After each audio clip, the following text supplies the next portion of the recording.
I remember guys in the shop being like, "What the fuck is that? That ain't gonna fucking That's work. that's a fucking what the fuck do you call that?" I was like, What's up, it's a fucking Watts linkage, dude. And I don't see how that's gonna fucking That work. ain't gonna fucking work. I'm like, dude, what the shit in my fucking Cheerios, man? Like, dude, but like we did it. You had that idea. Yeah. We fucking made it work. And dude, that car was awesome.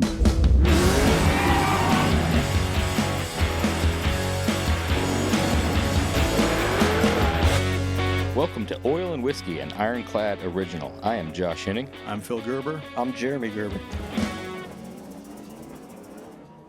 Welcome to Oil and Whiskey, an Ironclad original, presented by Blade HQ. Whether you're into cars, motorcycles, hunting, fishing, grilling, or any number of things, you've got the tools that you swear by. Have you ever noticed that the tool that finds its way into every job is a knife? Do you have the knife that you swear by? If not, it's time you got yourself one. And Blade HQ is the place to get it. They've got knives to fit any hand, any belt, any job, and any budget.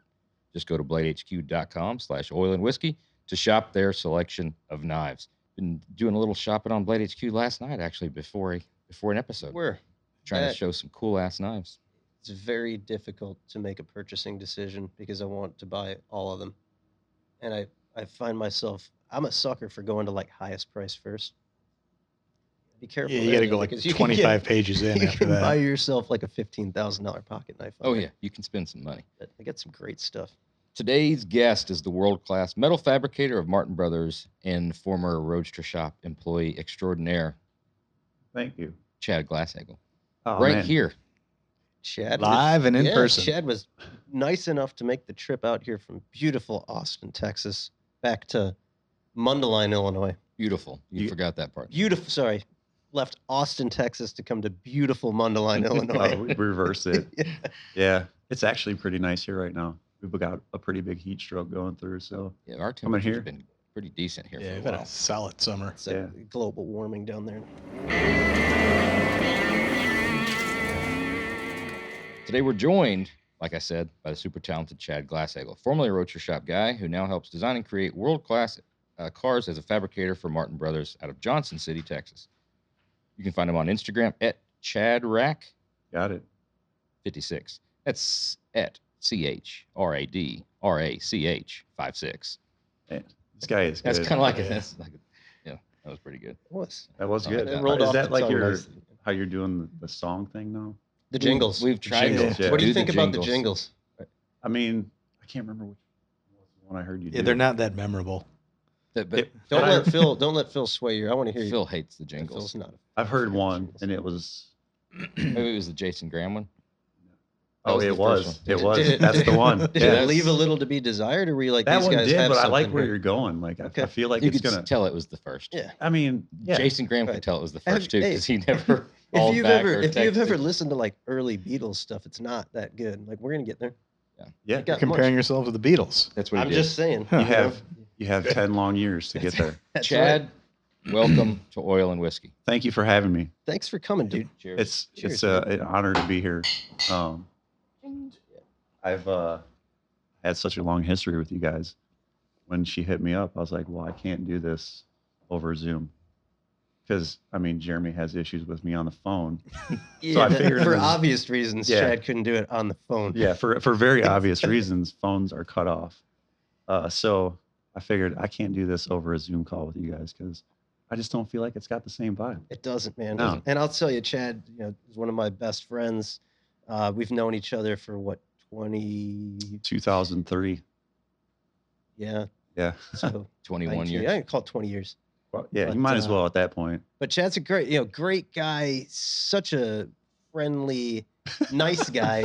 But if you talk to Chad on the phone, all right, you come off the phone, you hang up the phone thinking to yourself, like, what the fuck did I do wrong? What, like, Really? Is he mad? He's Did always I- been. did I We've say been. We've something? had great phone conversations. That's- Well, Jeremy's gave me a complex now, I think- so I make sure to lighten it up a little Okay. bit. Ooh. I But think it's hard because I don't really like. Well, now that phones, he's like man. a TV star, it's coming. Yeah.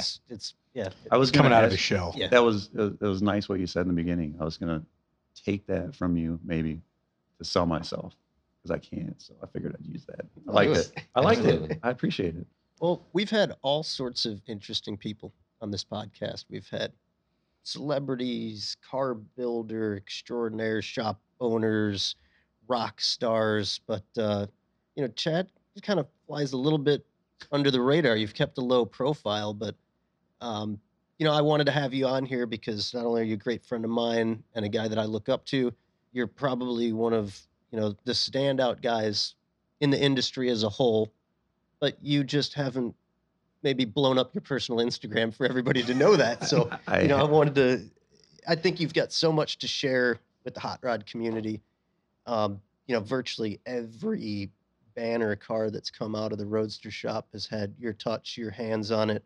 I mean, shit, you were at the Roadster Shop before me and Phil were at the Roadster Shop. Yeah. So I went by there yesterday. Went by there and took a picture yesterday. Is it still standing? Not look the same. It's still standing. It's pretty sad demise, yeah. But I mean, look where it's at. Growth. So, yeah, it was cool. It was like a little trip down memory lane. Because right down the street from that is the actual original location. So I got to see all of it. And How old were you when you first started working there? I was 19 years old. I went to Wyotech and I came back and the Roadster Shop was in my hometown of Elgin. So immediately that's the first place I go.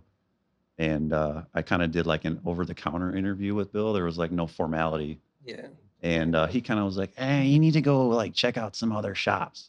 Like go look somewhere else. And I'm like, fuck, man. Like I really wanted to work here. So he ended up giving me a tour. And what hooked me on it was there was a 57 Chevy that was getting a chassis under it. And the second I saw that, I was like, I have to work here. And so I went somewhere else, a couple other shops, and I just came back and I nagged him enough to where he was like, you seem kind of persistent, so I'll let you, let's try it out. Can you come in tomorrow and build a chassis on a Saturday? Or I built a crate for a chassis on a Saturday. So I came in and that's how it started, man. That's funny. Dude, it's coincidental that you walked in, you were 19, and the first car you see is a 57, right? I do the same thing. I walk in, I'm 19, and out of all the cool, I mean, there were hot rods and 30s stuff, but the one thing that hooked me was a 56 Nomad that's sitting in the back, and it's fucking hammered on big wheels. Like this was 2002 or 2003. Yeah. And stuff didn't have, like there was no stance, no wheels back then. Yeah, seeing something that had stance and wheels, like, oh my God, this is, dude, holy fuck, this is really cool. And I come to find out all of those cars, that happened to be Chad's Nomad sitting back there in the corner. Yeah. That was, partly Bill was always, you need a project. You got to build something, So I had a 55 Chevy in high school that somebody else had bodyworked, but I'd done a lot of trim and stuff on it. And I just wanted something that I could create my own. And I got rid of that. And my uncle had that Nomad for a while. So I bought that from him. And that just started that whole car. It was like my college education. Like I spent all my nights and weekends in the second half of the build, I guess. Cause the first half I was trying to be like a 19 to 21-year-old partier and shit. And Bill's like, you're never going to get this thing done if you don't do something every single day. And I was like, fuck, man. Like, you don't know. And so finally one day it just clicked. And every moment I spent working on that car. And I think shortly after you guys bought, or right when you guys bought it, is when I completely had it finished because we all went to Indy together in it. Yeah. And that's where I got the pros pick, and it was just badass, man. I'll never forget the pros pick deal. I remember the car rolled in. Boyd Coddington looks directly inside, flips the seats forward, looks into the back quarter panels at these speaker grills that were in the car. And he's like, dude, this is next level shit. He's like, those are so fucking rad, dude. What's so funny is you're saying that the 57 got you. You walked in, you saw him. Before Go ahead. I hammered for him the speaker grill. He did. It's the one and only thing anybody else. It's the one thing that was allowed to be built on the car that I didn't do. Anyway, go ahead. The very first time I had ever heard, saw, or read the word Roadster Shop, right, was in Indy, in my hotel room. I was getting up that morning and it was getting washed and it had the chrome and it was all of y'all out there washing. Shit. But I didn't know anybody at that point, right? That's fucking crazy. And that was like, I'm like, Roadster Shop, shit. It's like, at that point you're not looking anything up or whatever. So like at the show the next day, like, looking at that, seeing the car and all that stuff. And then when I got back home was when I kind of figured out like, oh shit. And then, several years later was when, bought a chassis and stuff like that. But that was the very first time I'd ever even seen the word Roadster Shop. That's crazy. Washing that morning before Indy. Yeah. That's crazy, man. That car was instrumental in so many ways, wasn't it? It's it's humbling to me that, because I tend to pick on everything I ever build. I'm never happy with anything. To me, it was a car I spent a lot of time on, but it wasn't as nice as like I wanted it to be.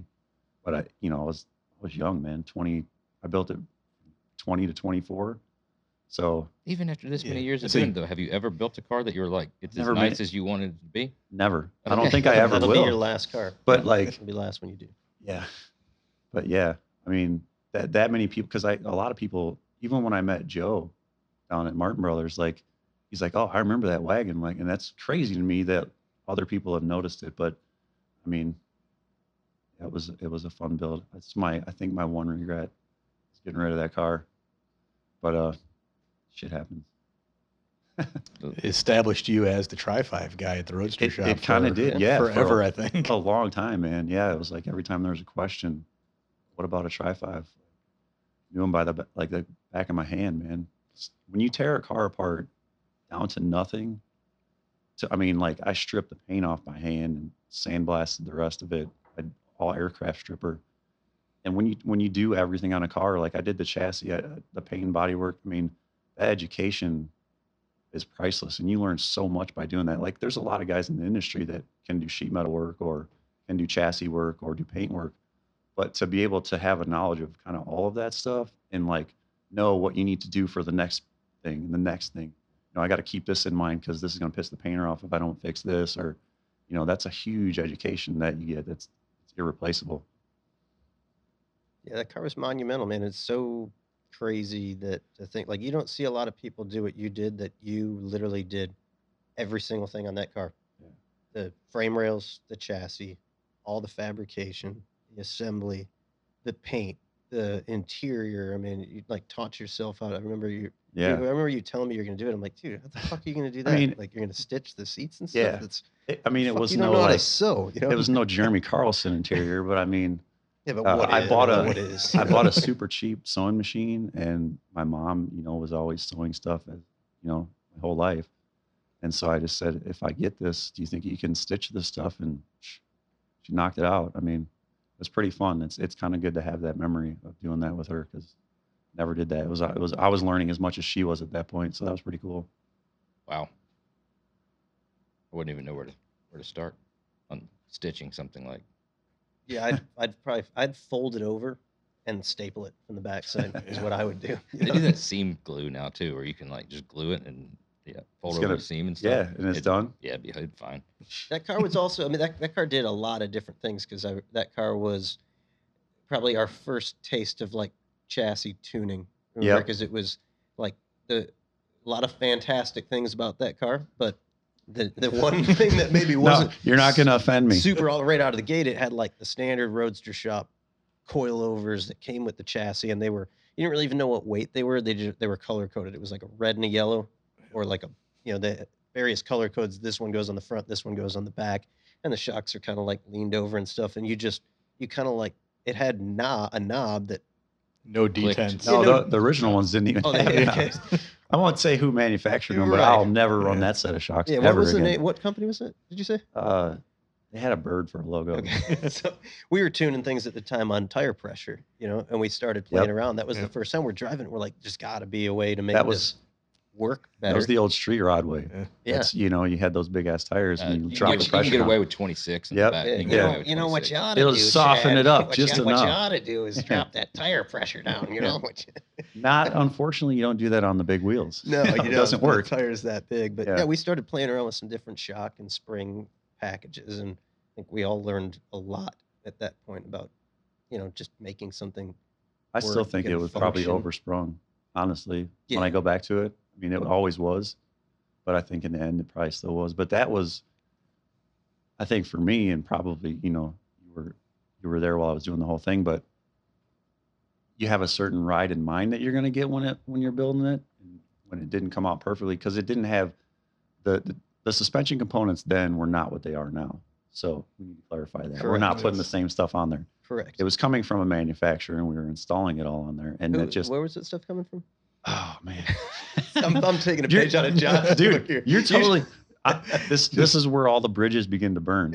And I'm fine with that shit though, because this is what I tell people all the time. Like, if everybody else has a problem with it, I'm just gonna keep buying Roadster Shop stuff. No, I bet- what we're trying to do, you piss everybody off, and then we'll have deniability. Like, Yeah, Chad said it. Chad got Hollywood, get on TV shows, just started just popping off. Oh, man, I'm he just- cool with it. Just Chad's sucks. Yeah. So I think that there was a bit of disappointment in the end. I mean, it was still fine, you drive it and stuff, but that ultimate ride quality that we're after nowadays just wasn't there. So I think that it implanted that in all of our heads that shit needs to be better. And that's what kind of probably where all that shit came from with the muscle cars and stuff. Wait, So- am I allowed to swear on this? Oh yeah, we swear Yeah. constantly. Have you Ooh, not that's listened to great. one Yeah. yet? I have a very difficult time. They get after not me swearing. on the show about that. So Yeah. I gotta, Oh shit! There's fuck, a lot you of- can say whatever you want. there's a God lot of balls. the, God the balls. bleeps cost a lot of money. So Yeah. Do they really? oh yeah, and then it messes up, says everything's a bleep, so they don't even know what you're talking about normally. That'd be this That's podcast. Yeah, that's The probably why we producer don't she show. was out for a minute, and I kind of saw her notes. So it's like, can you please have Chad talk about the bumper on the Riviera without swearing, in parentheses. Shit. All right. I got Yeah. a So I'm text. gonna let it rip today. You just be yourself here. Yeah. This is a Yeah. judgment-free all right. zone. All right. for Yeah, not for you. For Not for you. Well, It's 100% For me, I gotta judgment hang zone. on every word because I'm scared to death that Josh or Phil are gonna, jump all Yeah, I over don't know. me. That's where we were going with it. Yeah. You got to. I got a text from Kenny Davis saying that Annie? of all people, his wife listened to the podcast with him on a road trip, and boy, do those boys have potty mouths. Yeah. Coming from Kenny. Yeah. Kenny's from down there in Arkansas. That's like, God's country. Kenny's in a the Southern body shop gentleman. world. He Yeah, probably, they're probably they're don't cuss God- around his wife. Yeah, they're God-loving, so? respectful, Yeah, he probably don't- churchgoers. He cusses when he gets out on the weekends. Yeah. So he's Saves I'm them just all getting up. so I'm so freaking TO'd. I'm just getting so ticked off. That's Ironically, one of my favorites. the first time I met him was at that indie show. Kenny? Yep. Yeah. He came up and he actually cracked his head on my hood. He was Sounds down in like- my engine bay like looking Kenny around. Davis. Yeah, he got way down in there and he was looking, Tri-5 hood, Oh, stick yeah. over. And he's like, well, bam. He's like, oh, damn Tri-5 hoods, man. Always. Rocks, that was- Tri-5 hoods. Yep. What's that? You can take it. What was that? Is the Kenny Davis cracking his head reference? I did. Oh, yeah. oh. Rocks. Yeah. Forgot about that. Yeah, Kenny's had a kind of a rough go on the old noggin there. Still kicking. He must be one badass dude, man.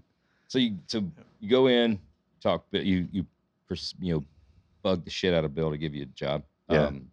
So you're showing him what you got, and then I've heard some of the way back stories on learning to sheet metal shape and just doing what you could. So I guess take us through You want a to little bit of that. see where that got started? Whew. Oh, When yeah. I started there, the only sheet metal equipment that was there was a brake and I think one of those crank bead rollers that had like maybe, I don't even know if it had all the dies to it. It just Maybe. I think it was just Step over one die. die set that was. It in wasn't a step die. It was like a giant bead, which you never are going Right. to use that. Yeah. I mean, you're going to just destroy shit. So when I was building my car, everything I formed was just by like simple bends. It was all rust repair and stuff mostly on that one. But when I got to the center console, I didn't have any way to shape this aluminum. So I just folded up welding gloves and just beat the shit out of the aluminum till it was the shape I wanted. And, now, or fast forward till they got here, they're like starting to really invest in the shop and starting to bring in real tools. So it was like, I kind of learned as we went, like every time a new tool would come up, it's like, dude, get on it, learn it, do it. Because it makes shit easier. And the last thing I want to do is continue beating shit in a glove or beating it over a welding tank, which I mean, I still do that sometimes. That welding tank is Well, back at the old shop, you knew like every radius in the shop. What beam? This beam is This a mezzanine 3-inch. pole Yeah, is that this mezzanine much. Yeah. pole. I could go under the stairs. There's a big 5-inch. I could get a nice radius Yeah. on it. Yeah. And I can get maybe a brake out of 18 gauge with that brake. I mean, it's an 8-foot. I think it was for like 24 gauge Yeah. tinfoil or something. It was harder than hell to get something, but it was, I respect coming up like that because I feel like you learn how to make a lot of shit, not having anything, Yeah. I mean, you could walk into any of these shops, like start right on that equipment, but what happens if that wasn't there one day or if it was broke? It forced you to focus, I think, more at that point of just the simple act of where you needed it to go, metal wise, and not so much on this tool does this stuff, these dies go this way, and like the setup of the tool and stuff. And you're not really thinking about what the metal's doing. You're just thinking about what the tool does. Yeah. But then, I mean, like we've all had those, like remember there's 2 mezzanine poles like real close together. So you can kind of like wedge that steel in there, and you, 36 inch, and you pull that, 3 inches, make a line, push it in. But you could get a big, soft, nice radius. Build wheel tubs like that on more cars than I'd like to admit. I'll tell you what else it does is it gives you massive fucking forearms. Because working with Chad, cutting fucking 16 gauge and 18 gauge with tin snips, like the full length of the fucking floor, because all you had was a nibbler. So do you remember the very first like electric shear you ever put your hands on? You guys probably bought it. Yeah, it was a Trump little electric Yep. shear, but we had one Milwaukee nibbler, and that would leave a fucking serrated razor sharp edge. So Slice the shit out of yourself. And then Chad would throw tin snips in your hand and cut fucking 16 gauge like 300 feet long, and he'd do it like it was nothing. I mean, like just right through it. And then, It's a very important tool. I'll preach it to the end of time. and then T-dolly that piece, same thing. Like the fucking dude can T-dolly some shit like nobody's business. But now you laser cut it, you run it. You get a laser guide, you run it through the Polmax, bam, you're done. You got like a beautiful piece. But It's probably like the end of being able to come up in a shop like that. Really, I mean, if you think about it, like everybody's equipment and stuff is getting cheaper and cheaper, and more shops are having it now. Like we were probably the last of the people that are going to come up with having like nothing. Think that'll make the next generation better, that they're starting higher up and it can go further, or they better be. It'll rob them that they're they don't getting, have that beginning they're getting stage. like I work with this kid now. He's not really a kid, but K-Dub on the show, and he's just a sponge, man. And he's only been doing fab for like 3 years, but just in the last year that I've known him, like every little piece of advice that I can give him, he just takes it and goes with it. So like I always tell him, I'm like, dude, you can take my years of like failure and then start from there and then keep going. Like you won't have to do all the hard shit that we did. So hopefully, the technology does the same thing. I get that, but then you're robbing them of that sweat equity and that, and then the knowing, if you've known how to make the shittiest tool or the lack thereof of even the tool make things work, and you've had to fix things along the way, you've gained a skill of that I want to say rigging it, but like doing it the way that needs to be done at that point, and going to shows like we all did back in the day, and having the issues that we all had, the things that you could make a car do with very limited things. I mean, you could fix some stuff that was broke with a ratchet and things. I mean, you could go run down to O'Reilly's and get a regular electric fuel pump, run a hose down through the thing, do whatever you got to do to make it get to those pros picks. Now you got to get your laptop out to tune your fuel injection computer. I'll say it's cool to go down memory lane. All that stuff is so neat to think about, but really and truly, like the way we're talking about it's like, dude, there's guys racing on dirt tracks or building demo derby cars doing it that way, and then there's like Formula One. So at this stage in the game, like I think we've all elevated our game. I feel like be at the what I'd like to think is at the top, and the equipment, the technology. It's very cool to look back and reflect on that stuff. It's like, I've clamped this on the bench and beat the shit out of it, and I smashed this into some welding gloves, and I made this hammer out of the top of a welding tank bottle. But the equipment is really it's come such a long way, and it is neat, especially when you got a guy like Chad that's in the shop that's done all that is willing to teach these guys. A guy who you say is a sponge, that's priceless to a young guy, because you've given him all that knowledge that you spent years, and it's kind of like a shortcut for him. And Troy touched on that a bunch when we were sitting here talking to Troy. He said his guys are that way, that he's got just his main dude, Adam. He says he's just more than willing to teach everybody around him and brings all those dudes up. So that's the end goal. I mean, it doesn't matter how good one guy is. If your whole team isn't up to par, like it's not going to turn out good. As much as one person wants to take credit for a car, it will never be that. There's always a team behind it, and the product only turns out as good as a team. So the more that those guys can get elevated, the better it's going to be. And more people need to think that. Yeah, finding the guys with that mentality. I know I watch it as both of you two kind of grew. It seemed like you guys would always feed off each other, and you'd be bouncing ideas back and forth, and everything got better. It was, use like that iron sharpening iron approach that, everyone had to keep elevating themselves to be to the next level and bring the next guy up with you and keep making everything better. Yeah. How do you shine and be the man and then step on everybody else though while you're doing that? You No, don't that's- shine. Nobody and Yeah, be did. the so man. that's the Well, hey, no, difference. those guys got pushed out. Yeah. If you're going to come in here and be like that, it just never worked out. I don't think, No. the guys who could, it's tough because when you're building these cars, you spend so much time with each other. I mean, you're not family, but you kind of take on those roles. And sometimes it gets heated, man, and egos get in the way. And I mean, when back then we were in our 20s, dude. So everybody's got just an ego to squabble or some shit, and then like that would always like hinder everything. But when everybody was getting along and going good, man, like we created some really badass shit. Like for how old we were, you ever think about that? Yeah, Like I I do think look back about at that that. sometimes. I'm like, who the fuck like trusted us to do this stuff? Like in 2000, so Well, we did some amazing shit. I still have the gloves from the C1 RS that I used to build it. They're in my toolbox. And the date on it's 2009. So I remember building that in 08. Yep. So that would have put me at 28 and you like 25 probably. Yep. Dude, like that's young. Like It when I is. look at other people that are that age now, I'm like, holy crap, dude, we did a pretty good job.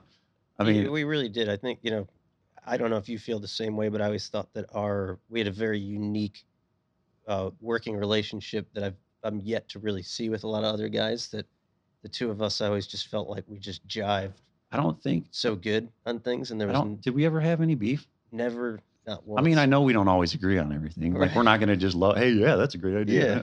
But I think, I don't know that we ever got into any beef. Maybe I was- I think I spouted off something to you one time, probably pissed you off, and we got over it quick. yeah, but I always We spent more time around each other than probably we did with our wives. oh, absolutely. Like it when you look back at it, it's crazy. I mean, bless them for hanging on. Tolerating that shit. Dude, Yeah. we got some badass women. I mean, to be Yeah, with us for that to long. deal with that So crap for sure. But I think the difference was, and I've had this conversation with a lot of guys out in the shop that I've always, me as a fabricator, I've looked around and like I'm very cognizant of who can do something better and who's got a talent with something like this. And like, Chad will tell I'm not fucking going anywhere near like anything sticky, caulk, nope. glue, like I won't even try it, dude. It'll be all If that over ever, me. yeah, if that ever even So- comes up, just take it out of his hands. Yeah, Don't but even let him do that. Right.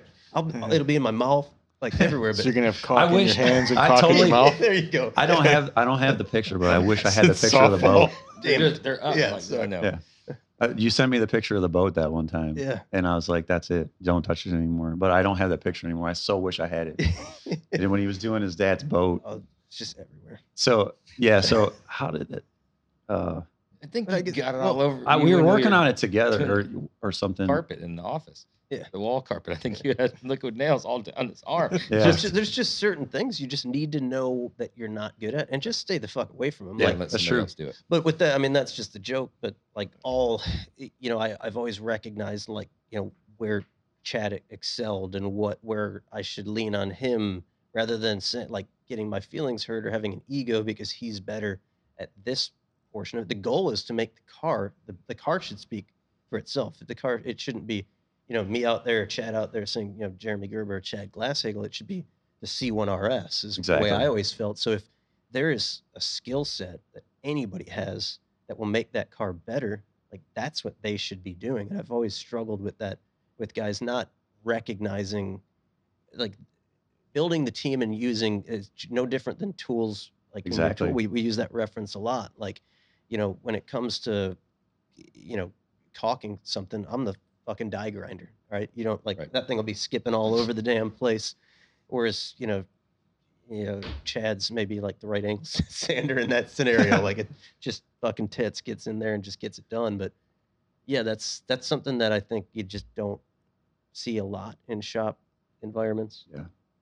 That's a lot of the stuff I do now with the guys running the shop. Just I try to pick on their strong points. I know everybody always wants to be a fabricator, but if you're stronger somewhere else, that's kind of where I need you at right now. Yep. And there's time to learn the fabrication, but like there's other 2 guys that can do that. So like, Yeah, I but need I you really to want wire to do the the car. fabrication now, though. You know what's awesome about that? A lot of times in this place, guys who build chassis and do frame rails and stuff always want to become fabricators. And I remember one time when a dude was like, "Hey man, I don't want to do chassis anymore. I want to build." 2 weeks later, I'll go back to building chassis again. It's a, you know, building chassis. It's not easy, but it's measurements. And as long as you're getting all that right, you're good. But the sheet metal fabrication is just a mind fuck sometimes.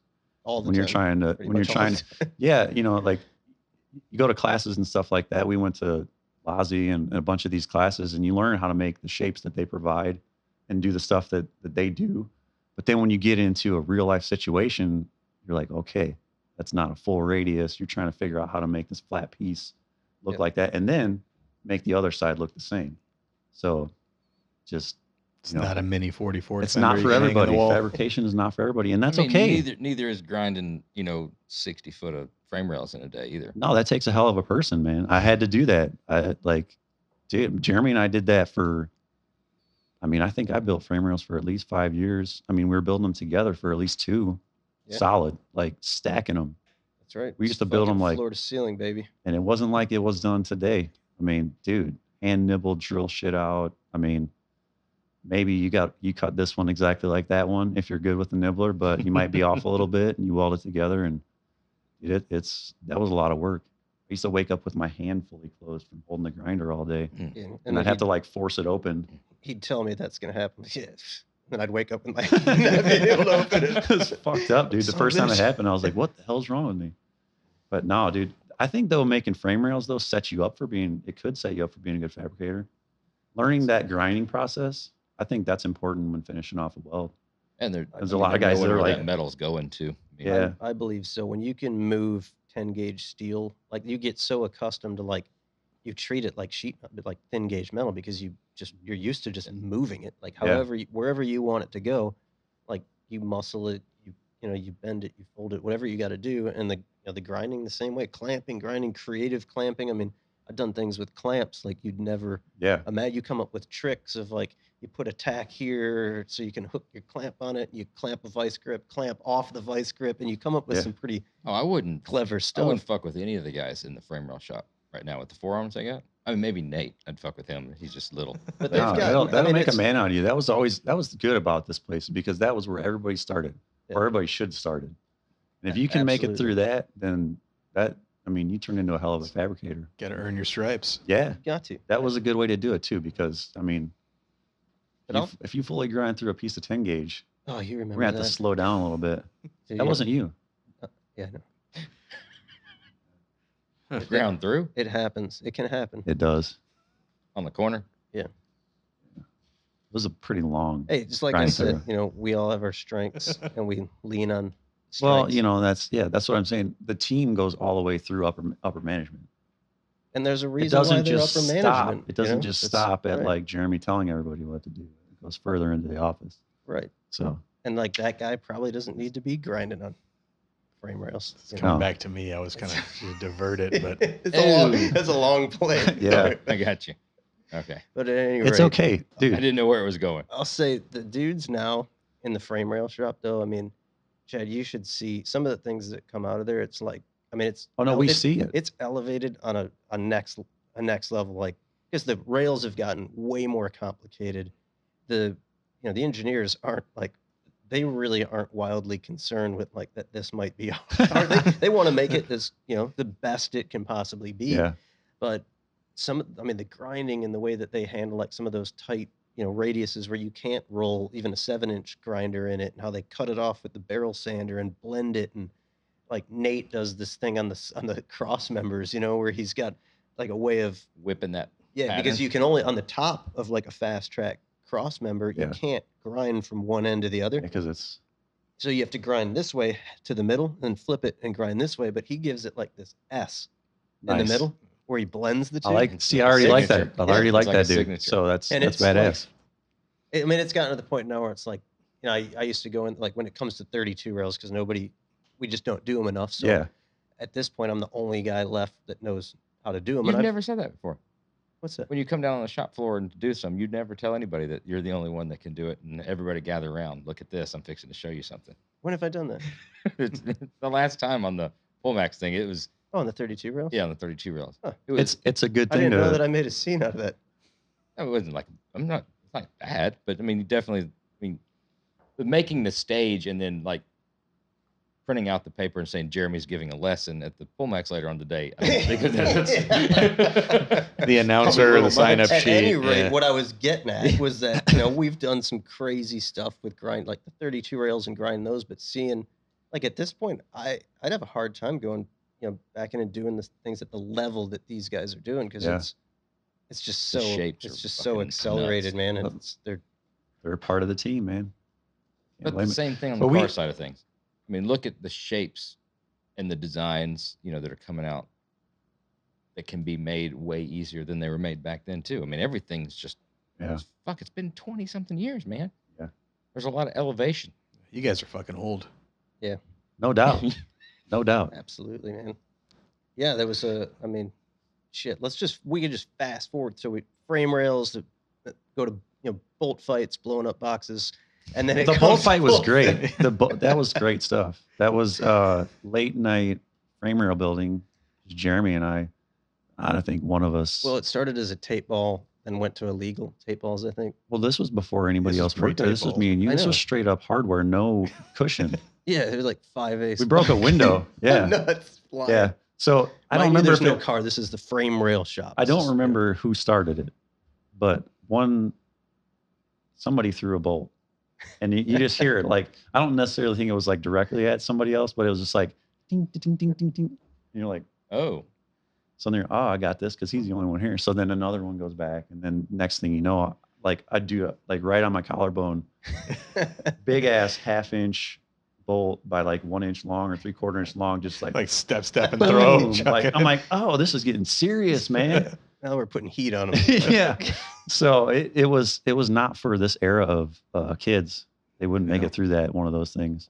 But it was Like, fun. Great 9-inch grinder fight of Yep. 2005, maybe. Yeah. You don't realize how far those things fly. Dude, it was basically just, we were ruthless. pandemonium. Yeah. You'd Maybe. line These up are in the each kind end of the things- shop. Not and we'd- only did you have to cut the frame rails by hand, grind them, weld them, all that stuff, but you had to dodge 1/2 inch and 5/8 bolts flying at you, and then a 9-inch grinding disc coming at you like a frisbee. Yeah. That sucker that'll take Yeah. a limb off. They got a And little you might curve not- to them. You don't know what direction they're going. Exact- It's here, and then boom, that Yeah. way. Yeah. And it may be here, like that way, and then back at you. So, but they do go far. Yeah, they get some distance. Yeah, they almost How are made you it out. shooting them off? we would You just- frisbee throw you them. take them, but you kind of give them like a little down throw Yeah. because they rise back up. No skin on your thumb afterwards. Oh. It's amazing that we didn't like burn that place to the ground or Oh, I know. something. There was a lot of crazy shit Acetylene going on bomb. there. We were kids at the Yeah, time. we were. We were getting all that out so that we could eventually then mature and build cool Yeah. stuff. Waiting on that part. We don't do that stuff anymore. Yeah, we don't have any fun anymore. It was like I was saying earlier, it was like the Jackass Fantasy Factory era of that kind of stuff before people were doing stuff on YouTube. We would have had a hell of a YouTube channel. Dude, Yeah. it would have. Dude, it would have been Well, amazing. I think The golf cart jumps. I mean, remember I took the printer out with the Thunderbird? Yeah. It was all stupid We stuff. just like kicked the shit out of a TV. What a big screen, like one of those old projection screen Yeah. TVs. We just, it was Yeah. because you Ran it lived- over with a truck. The thing, you literally lived at the shop. Pretty you know? much, You were yeah. there early in the morning until basically a lot of times early in the morning again, but at least till late that night. And then you're right. So it's like you breakfast, lunch, and dinner Get slap happy. at Yeah. the shop, and then that's Gruyère's Gruyère's cheese. cheese. Yeah. I saw you saw it like when I Me and Chad, we worked through the night. You told this story. The Gruyère's cheese Yeah. part. Yeah, we just got so fucking goofy Yeah. at one point that you get that slap happy stage. you put your hands in the position they're supposed to be in and you just hope that stuff gets made because your mind isn't there after that many hours. That was when you took the tailgate out, right? Yeah. Because the next I went morning. home and then you went to deliver the car right after that. And I was like, how the fuck is he going to drive all the way to Iowa to drop this car off? And then I come back on, I think that was on a And there's no tailgate. Saturday, and I came back on Monday after the weekend. And I'm like, where the hell is tailgate to the truck. And Yeah. you're like, oh, yeah. About that. I unhooked a trailer, Did but I I didn't. finish the whole story with the tailgate part? No, No, we we never didn't told touch that part. that. It was just Yeah. like getting punch drunk and talking, So that was It goes even further, that's yeah. the icing on the cake because we went however many days we worked like straight. It's through, crazy. And we pushed through the Gruyere's cheese phase. Yeah. And It's, then I had to take the car. We had doing a 32 Roadster on a gooseneck trailer, so I had to take it and run it to it's either Iowa or down to Southern Illinois. 4-hour drive. Drop the car off at the upholstery shop, and then so there's 8 to 10 hours of driving on top of it. So now I get back to the shop, back the trailer down the alley, unhook the trailer, and I remember sitting back in the seat in the car and being like, oh, put it in drive, start pulling forward, and just the shock of when the tailgate hits the fucking tongue of the trailer and it just, throws you into the. I'm like, no more tailgate. Taco the So I tailgate. just yanked throw the fucking tailgate and just go home. I was like, that was a tough one to swallow. Did you tell the further part of the tailgate not being there yet? Oh, No. the Salt story? No, forgot about that. That's a good one. Oh, the tailgate saga just goes on. It goes on keeps for a going, while, yeah. yeah. This is good. Yeah, I forgot about that.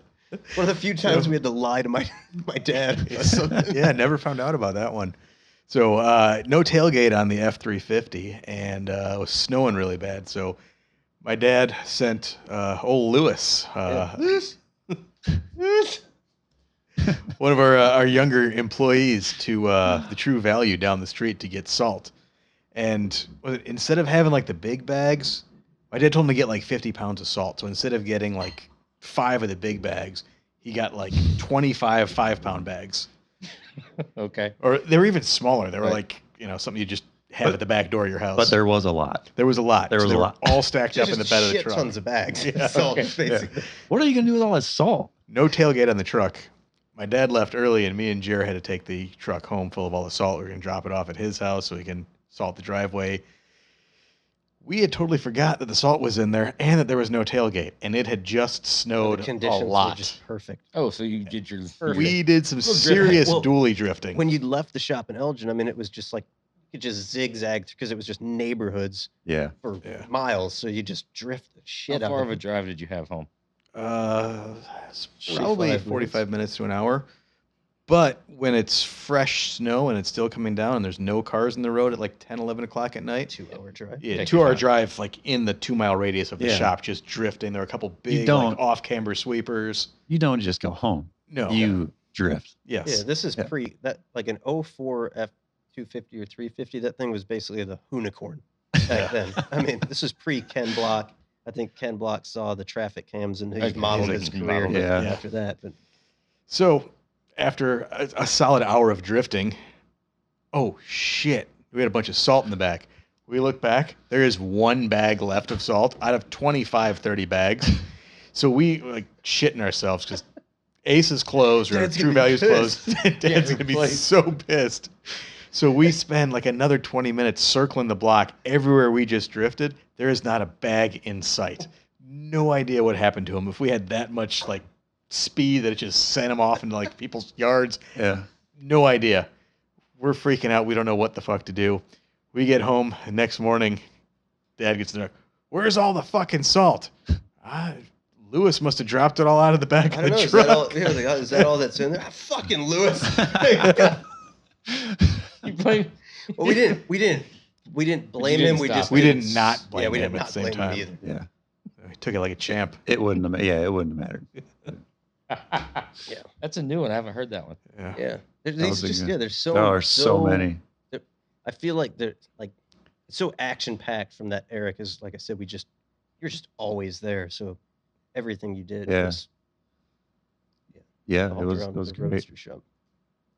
So where are we at now? We're coming up in So time. now I think Are we moving to Mundelein yet? yeah we're at the point now. We're moving to Mundelein. Should we grab? I think we're at the point. Should we grab John? Bring We could do Bring that. Yeah, John up because to he entered shortly. yeah. This is now this is at the point I feel like we've matured. And we've Yeah. told the Roadster Shop story. We had a podcast, but I don't think it's right without the Roadster Shop story with Chad. Let's get John. All Hey, right. go grab John.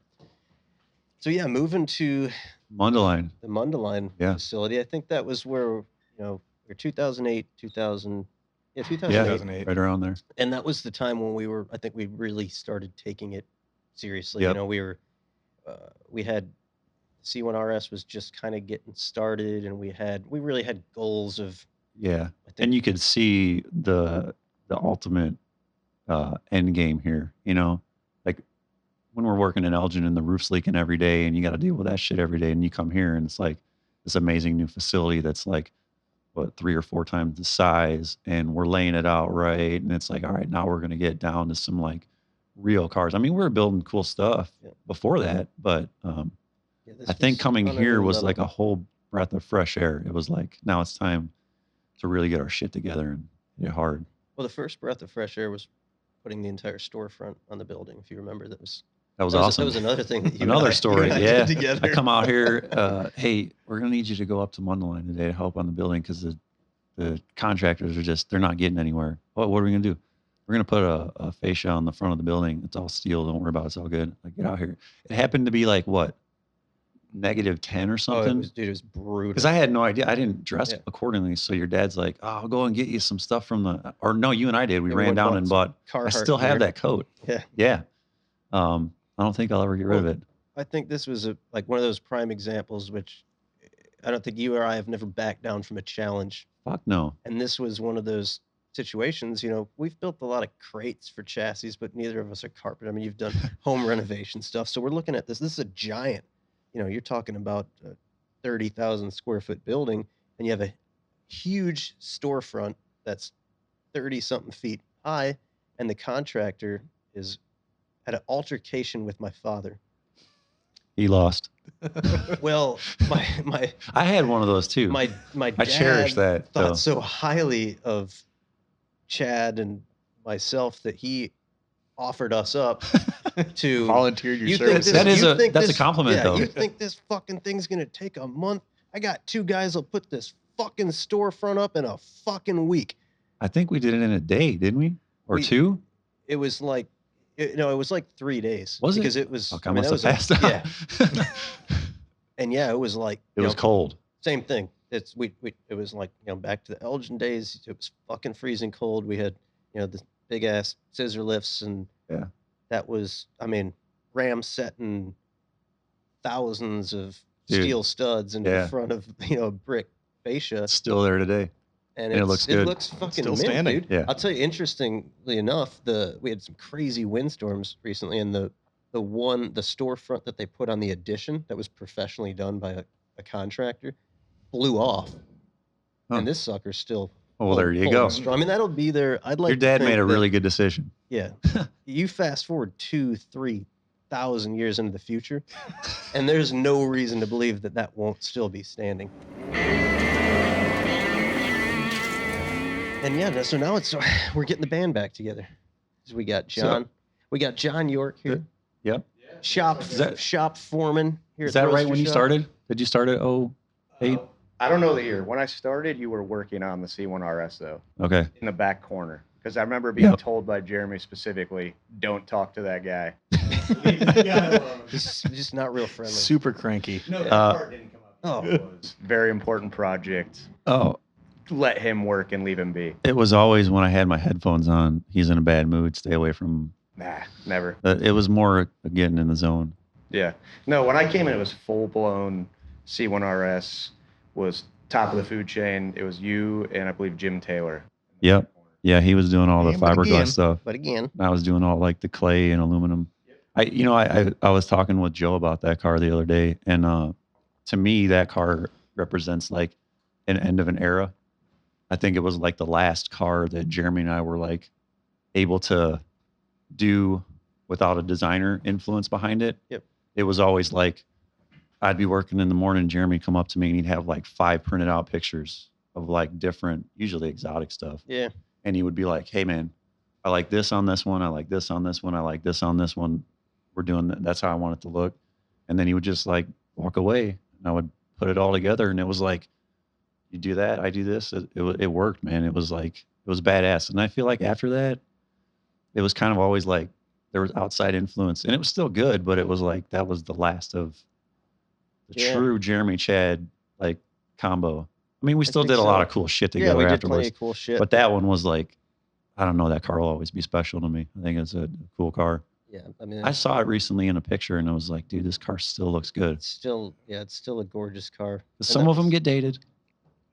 Yeah, I don't.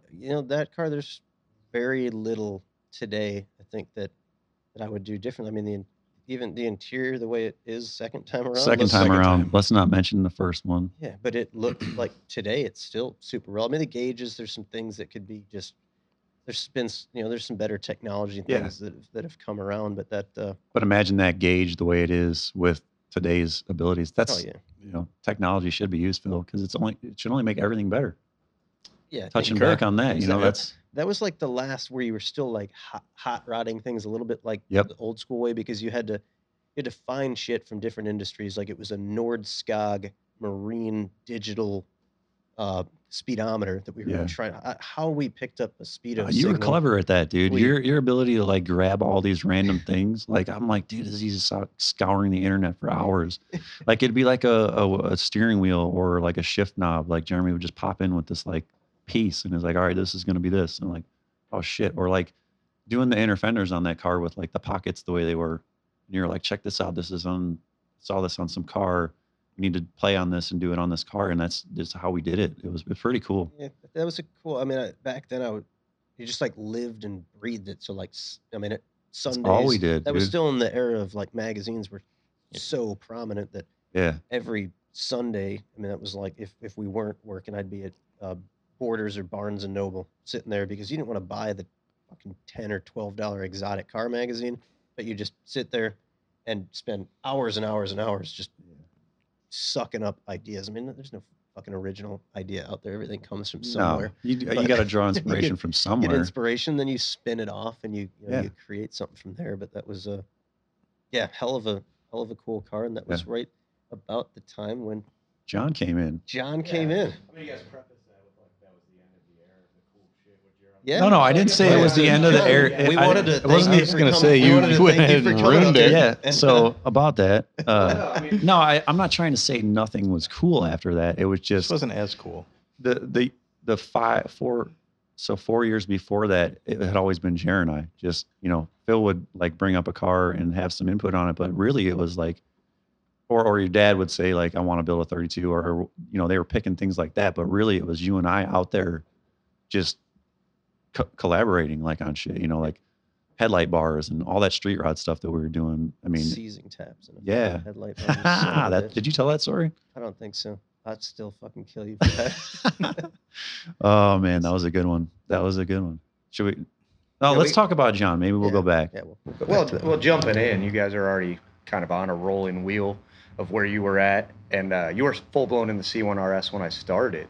So picking up and moving here from Detroit, working in small shops, small mom and pop shops, like walking in that door of this fucking place the first day, and I've talked to you about Yeah. it numerous times, like white floors, cars lined up, hood open, and at the very end of that line is the C1 RS, and you two down there.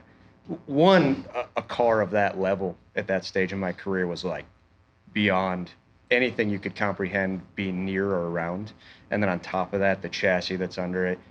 No other chassis manufacturer facilities had ever graced my eyes at that point, It's like coming in, I was scared shitless. And then that was going on in full blown, this is what we have to focus on, this is what we're doing. And you and I have talked about like the speeches you gave me at that time that you don't even remember. Yeah. It was just like, I don't want to build one show car, I want to build all the show cars. I don't want to be on one magazine cover, I want to be in every fucking magazine cover. I remember coming in at 25 years old, scared shitless, and just pretending like I had it, and pretending like, and then, following, you kind of on the shop floor ground level were the guy that was barking orders a little Yeah. more aggressively because it's your personality. It And is. then Jared would come around and, It's- it- kind of be the cool shoot the shit about all the cool shit. So like I came in every day Good cop, bad cop. I guess. without knowing it. Yeah, it's just your personality. So like for me, Yeah. I came in like, oh fuck, I gotta That's stand. hilarious. Chad's getting all self-conscious now. No, I know that's the way I am. I've spent a lot of time analyzing myself, but it's funny that you mentioned that right now because my kid the other day, he's got this friend that comes over. He's a cool kid, man. Like the kind of kid you want your kid to hang out with. I give him a hard time, and that's how I judge these kids, like if they're good or not. Like if he can take a joke, you can hang out with my kid, but if not, get out of my house. But he goes, man, Dad, Brenham thinks you hate him. And I'm like, why? That's like, I talk to him all the time, dude. Like, he's a cool kid. He's like, I don't, just the way you are, like it's, you know how mom's always saying that, like, everybody thinks you're mad when you're not. And I'm just like, all right. Well, I get the same thing though. Like I my know. kids are like, we don't want to make Dad mad today or something. And then you have to be like, oh, no, I'm not. It's just like Chad. Well, yeah, I mean, Except resting bitch face. John, sometimes I have to resting tell, grump face. It's I feel like, and not that I'm perfect by any means, but we've all had such a close relationship. We've worked so closely together for years that I've had to explain to people. I'm like, dude, John's gonna fucking tell it like it is. So if you don't like to hear that, I mean, I don't know what to tell you. Yeah. I might say it a different way. And Chad's not pissed off. Don't worry. Like he's not upset. Oh man, if I had $1 for every time I heard that. Looking back now at this time period we're talking about, I was 25. So you were 25. Yep. Chad, you're 2 years older? What do you know? I'm 39. All right, 3. So I was 28. So we're young. Phil, the same thing. Like that is a time period, especially in a career, where you're just establishing who you are, what you're doing, and for me anyway, faking what you're capable of, and walking into the shop that had such high aspirations and coming in. I don't know. Did you guys talk about the blue F100? No. Because that was the first car I'd seen from you guys in a time period where, if I was lucky in Detroit, we got some trickling rumors of things that were at Columbus good guys. Like we had NSRA shows. We didn't have shit. Like Autorama, but you didn't see these other cars that people were building. But that was a truck that I'd heard of and I'd seen, and my boss had gone to Columbus good guys and came back talking about. So that was my introduction to the Roadster Shop before coming out for an interview that was like talking to you through Craigslist. You know what I mean? Like I had no idea what I was walking into at 25 years old. He thought you were coming here for a massage. No, that was a different employee. But anyway, that's like you're establishing your career and finding what you're doing and what you're building. Well, you guys were already doing that when guys like me came in. So there's a reason there's not a lot of us that made it. And there's a reason that like guys think I'm a fucking asshole, because your only choice was to get to that level and start kicking ass right away and showing that you could build cars like that you really couldn't. Like I had no business building the shit you guys put me on day one. I mean, my interview, you put me on stuff that I almost walked out. You just left me with a car. You stuck with it though, man. And I remember I was in the shop by myself. It was a Saturday. There was nobody here. You'd given me this like badass bill. It was a gas cap for a Camaro. Yep. Camaro. It was that 67. Yeah, it had 8 doors on it and 9 fog lights and stuff. Like a 49, 50, 50. Yeah, 50. yeah. It had a little bit of all of them. What do they call those 7, 8, 9ers? Remember that car? Taillights and a gas cap, and you were like, I need you to French this stuff in, basically smooth it out. Use my toolbox, all shit. There's nobody in the building. It was Saturday. The lights weren't even on. And I went, oh, fuck, I can't do this. I almost turned around and walked out. And then I went, oh, wait, I don't work here. Like, if I fuck this car up and leave tomorrow and go back to Michigan, it's got nothing on. Dude, that other guy, Have at it. the other guy from Michigan did that. Remember, there was another dude like just before, he just pieced out. I think we all think that though when we get like something to do. At least I know I do. I'm like, fuck, how am I going to make that? But you just got to persevere. I wasn't ever going to tell Jeremy or his family, like, I can't do that. I'm like, I'll figure it out. Because it irritates me more to not be able to do it than it does to like not even try. So I just push through shit like that. Just give it hell. Wasn't going to go in. It was a very different time, though. I mean, it was. You were the guy. There was a ton of guys here because you had been interviewing people, and I thought everybody was an employee. And then I found out they were here for the same ad I was when you like let 6 of them go one day. Oh yeah, I forgot about that. That was that was the big time. casting. There was a lot of dead weight though. That was why that happened. That was in like that was the Wyotech era where you used to get. I mean, you remember that time you used to get flooded with resumes and kids right around that same time when those classes be letting out. Yeah, the kids wanted to do it, but the only way to find out was it was like trial by fire, because Wyotech had everybody sending out the same generic ass resume that just showed your credit hours. I took street route, I took upholstery, I made this mailbox, I did this, I did that. So, you just roll the fucking dice. Well, attitude and the way they gelled with the rest of the shop is so important. You can't really see any of that on the resume. You just got to get them here and I actually just hired a kid off of his resume from Wildtech, and it's working out pretty good so far. He's a pretty badass kid. So hoping that just stays true. But for a while, man, it was almost like we weren't hiring people from Wildtech because it was just so saturated. Yeah, I think we hit that. John came from there too, right? Yeah. And so did I. Yeah. We have a lot of guys that came from Wildtech. Like once you start talking to them, I mean, even I think Greg, who used to work on our body shop, who was a lot older, was a guy that went to Wildtech. Yeah. Oh yeah, that's right. He did. There's a lot of talent that's come out of there, Yeah, there's great. I mean, Levi's a Wildtech dude, Yeah. right? Andy Leach, I think is. So I don't know what the level. I mean, Chris. But you imagine the Chris Gray went to Wildtech? the percentage though of people who actually you still see in the industry versus went there is probably pretty low. Yeah. You know, You're probably right. it's not something you see a lot. I don't know. None of the people that I remember going to school with, I don't see them anywhere. So Yeah, we went through. I feel like that was going through an interesting. It was an interesting time. Yeah. We had some colorful characters yeah. in there. Oh man. I wish you were on for that. We had I think it would have been time. He's pretty honest dude too, right? Straight shooter, won't like Oh, 100%. will just tell you like it is, and Yeah, he'll never if you bullshit didn't, if you can't handle it, that's going away, man. Like you need to have like I'm a very Yeah. feelings first type of guy. feelings first, really. Yes. Yeah, he'll tell you what you want He's a to little hear. bitch. He'll console you. He's very thoughtful. I feel like individual. okay. But that was the time we. Yeah. So Chad's not sure we should believe that or not. no, I don't. No, I've been around him. I know how he can get going. It's I value that. I think that's the way it should be. Why beat around the fucking I bush? wouldn't mind like if he dialed it back, maybe like 30 or 40%. That'd probably be better. Think Yeah. so? I think so. Yeah. I don't- Sometimes, like when I have to come in some days and I have to hear about, like he looks at me and he's like, "There's just, I don't know what the fuck it is today, but it's something. I can't. I don't. It might be your fucking face. I don't know what it is today. Yeah, but you got that big. Oh yeah. You know, yeah, you got like a big scar now. So Hearing Jeremy try to talk about other people being mean is the funniest shit to me. With the amount of shit and grief that you give for everything. You trying to act like you've got feelings? Yeah, He's a good person. Just wait, he'll tell you in a minute. Yeah, dude, I'm a good person, but There's a good guy. He's helped me out numerous times. it's just, dude, I got to break through all the bullshit. Yeah, I shoot you. I feel like most of that is for your own benefit. Like, has there ever, honestly, like, But you don't like if you let Jeremy just come at you and tell you how he really feels like 100%, you probably would just like tuck her away for a while and then maybe not come back to work. Well, in all But honesty, he, like, the can- way I look at it is you're probably not gonna like me being fake. So I don't want. I wouldn't want you to. Why don't I just be me and let's just save everybody? a lot I of think time, that's great. I right? think I respect the shit out of that. I mean, it's just kind of the way. I mean, but we're all that same way. I mean, think so. never- Yeah, it's just I beat around the I fucking think that's bush. why this group's always clicked, because it's Yeah, you gotta have fucking thick skin, man. You got you do.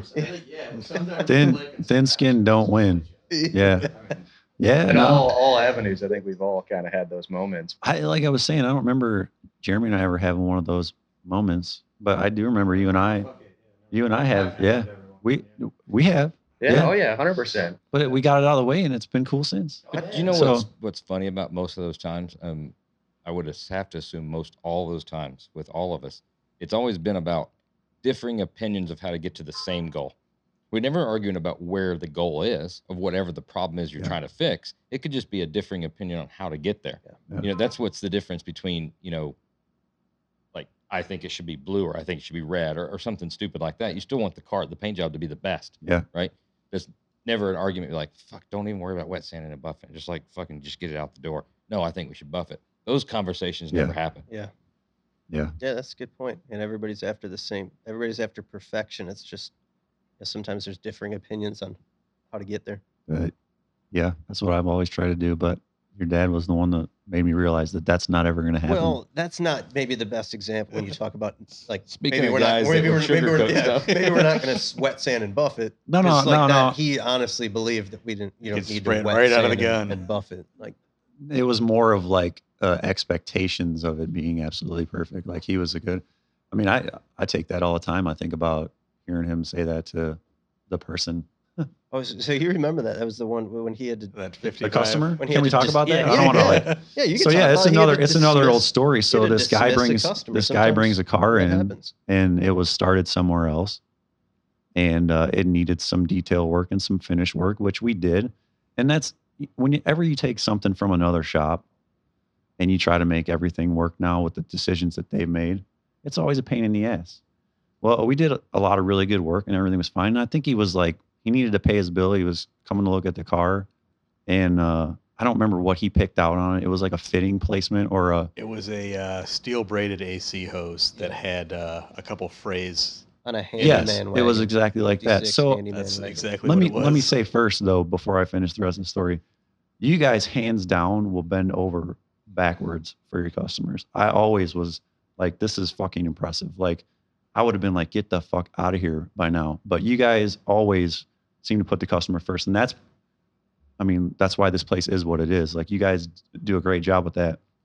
But this particular guy had just pushed him too far, and I remember him saying, you know what? There's no such thing as fucking perfection. Pay for your shit and you can have your car. And the fucking hood went down. And I was like, that's badass. Like, that's fucking awesome, dude. Because the guy was never going to be happy. Let's be honest. The dude, he'll never be happy. He's probably building some shit that he shouldn't have. And that was 100% just finding reasons why he wasn't going to pay his final bill. And it Right, drug because it he out was for like building 4 something that he months. probably should not have been building. Yep. I mean, it's not for the faint of heart, these things, you know, and I think a lot of people see this stuff and they, I'm going to build it. And they get in, and that's what causes these situations because it was over here and he probably wore the last guy out. We threw it out of his shop. But it's interesting. He was the first guy to, stand behind fucking, like you said, stand behind anything. Oh, for sure. I mean, how many times we had a customer who, we don't need to get into the details, but incident with his car, and it was like on a Saturday night or Sunday morning, and the car was down in Florida and it was damaged. So the way he presented it is that it was damaged because of, there was something that the Roadster Shop had done. Yeah. So my dad gets in the fucking truck by himself, drives 24 hours straight down to Florida, picks the car up 24 hours straight back. I mean, it's superhuman abilities. Dude, when the it dude came was to a that. That's master what- with a truck. Yeah. That's He what, should have been a truck driver, really. 40, It's questionable. 40 years of, habitual cigarette smoking, I think, Yeah. and just kicking ass will do. But Yeah. yeah, so I mean, bend over backwards and do Yeah. anything to make it right, no matter what. And that was something that he always, I think, instilled in all of us. But Yeah. He was also always. the first guy. If you're off your fucking rocker, if He- you're wrong, you're wrong. Uh-huh. And you're And I mean, in all honesty, hear like about it. you got to back him up because the guy was wrong. It was one of those situations. But hearing that moment for me, who's always trying to make everything perfect and never happy with anything I do, that resonate. I hear that all the time, and it's not in a negative way. Like, it's like, dude, you gotta soften up. You gotta let it go. Like, you've done more than you needed to do on this and put a good effort in it. But it's time to like move on. Because you can get lost in this shit. Trying to make every little piece. I mean, that's Riddler cars, That's not what we do all the time. I know he did, but What level do you want to look at it from? You want to look at it under a magnifying glass? Do you want to look under a microscope, or do you want to look at it 3 feet away, or do you want to look at it 200 feet away? I want to look at it. Between all, you know what I'm saying? There's opposites ends of the spectrum that are bad both ways. I'd like to look at it with perfect 20/20 vision with it up on the lift from close range and be satisfied with it. Yeah. It's everything. looks different on It's the a whole lift, package, I look at it as for what the customer wanted, we gave him the best bang for his dollar. The I smoothest, felt like we always did that. the smoothest amount of metal shaping, aluminum, stainless, hammer your welds, hide your welds, brush it all out. Under the, highest power microscope, you're going to find the shit. Same thing on a paint job. Yeah. It could be the slickest shit that's ever come out. You want to start digging deeper, but at the same time, you don't need to be like from 30 feet away, be like, got some shine, there's levels to all of it of what is acceptable. I think that's what makes all of us good at what we do is because we're always pushing ourselves harder than we probably should. We're always expecting more out of ourselves. So Well, when you and that's what's created all these cars. when you got these type of guys around you don't really have a choice. I mean, you have to, you know. That's a super relevant perspective, though. Like, how close do you want to see it? As the car builders on the shop floor, especially as we're pushing ourselves and trying to build the best car, you get out of perspective real quick. Yeah, Where you you're can. trying to do the best, you're trying to do everything you can to a degree where, like myself, I hate a lot of the cars that I built and worked on because all I see is those flaws. Yeah. And there's been times where you build a car and you spend a year on it, you put every effort you have into it, and I'm going like, man, fuck this thing. But every time Jared would come over, I would ask you, like, it was probably a weird interaction as a boss and an employee where you'd go, how's it going? Like, I don't know, how is it going? Yeah, no, the early years that our interactions struggled a little bit. There was a lot of awkward moments. Looking at it, It's the area of expertise. that means I need to change it. But if Jeremy doesn't see it, well, shit, I know that's fucked up. Or he did a good job hiding it. We should talk about since we're talking about level of perfection, how John checks sheet metal for pinholes. Remember that story? Oh, You'd have just got a skill, sorta, a natural skill to find This an oil can or a pinhole. You can walk right up to it. So John immediately became like a quality control person in the shop, and we had a dude here that was doing some work on a car that John didn't feel was up to par. So we happened to be looking at it after hours, and he was like checking out the sheet metal, and he notices this like tiny little spot. He's like, man, I think this sheet metal's too thin, dude. I was like, oh, yeah, it looks kind of like it. So he happens to have a little pick in his hand, and he just goes coincidentally, like right into the body. So John is like, this is fucking bullshit. Like, we should be doing better work than this. Pin cushion the shit out of this dude's work. And we just kind of waited for the next day for him to come in, and he obviously lost his shit, but he learned real quick that kind of work was not acceptable. So Somehow I feel like there's more behind the scenes, because then Jared probably saw it too and was like, what the fuck is that? yeah, all I know is that dude was fucking pissed off. Well, when John brings that up, it's an interesting thing, because I have a unique ability to, my eye will instantly pick up the one and only negative, like in a split second. Like, I could walk up to any vehicle, and that's for whatever. I don't try to do it. It's just the negative. Yeah. I'm so trained for trying to make it I hate perfect that. I hate that. I'm drawn to the imperfection. But then, like, the moment of silence is me, like, internally trying to struggle with that. Okay, is this acceptable? Like, because it can be so minute, you know. Is as this me, or is this something that actually needs to be fixed? What's kind of cool about it is I've pulled away from, like, physically building cars now, and even you're not on physically building stuff every day, but you're still more involved in it than I am. It's a different perspective. You don't see all, like, when you might now, the tables have turned, you'll pick something up and I know you'll be all upset. I'm like, dude, honestly, that's like, that looks really fucking good. Like, it looks fucking perfect. Just like, it's good, man. Let it rip. But yeah, well, that's that thing that I've leaned on you for so long without realizing it, that I would be, hey, what do you think? How is it? Or if you would come up and ask me, even now, I literally just did that 20 minutes ago up front with that Chevelle, which I'm sure you guys have talked about a little bit. It's not a secret. And we've got the scaffolding up there, and I was 3 steps up, and I was like, fuck, man, this car looks good. But we've got 2 weeks into kind of fighting the assembly process, and you're looking for perfection. And I was just standing out there. The guys are gone. The day's done, and it's dwindling down. I'm like, fuck, this car looks really fucking good. Yeah. But there's a moment where that happens, but it's not always when you're building the car. It's not when you're in it. It's the focus changes. How far into it, and the focus is magnified. Yeah. No, dude, that car is Yeah. That car is badass, dude. That car looks really good. I mean, I checked it out. It's all of the things that you could pick apart on a 70 Chevelle. You guys have done all of it. I mean, the grills always look funky. All the little billet stuff you guys have done. That car, it's amazing looking. Like, even the bodywork, dude. It's like, man, dude, it looks good. Like, that car. You and Scott spent how long? I mean, it's just Scott 100%. I have nothing to do with it. I'm just jumping in at the end. Yeah, you brought it all together, though. I mean, it's, there's not a lot of people with the experience level to fit the panels and bring it to the finish line, like guys like you and Chad. But that was one of those cars where you could identify, that was something that the customer wanted detail. It's not often that you get a guy who's like we did a version of that car not long ago, and the customer just wanted a really bitchin' car that was black and white, and we delivered, and the car's fucking perfect. Mhm. This particular customer saw that car and wanted this, and this, tightened up, done better, and yeah, we brought it to the next fucking It's level. But it's that's amazing looking car. It honestly, dude, that's like the nicest I think 70 Chevelle I've ever seen. and I mean, it's. I saw the other one too in person, but this one is like, and we did a bunch before. Yeah.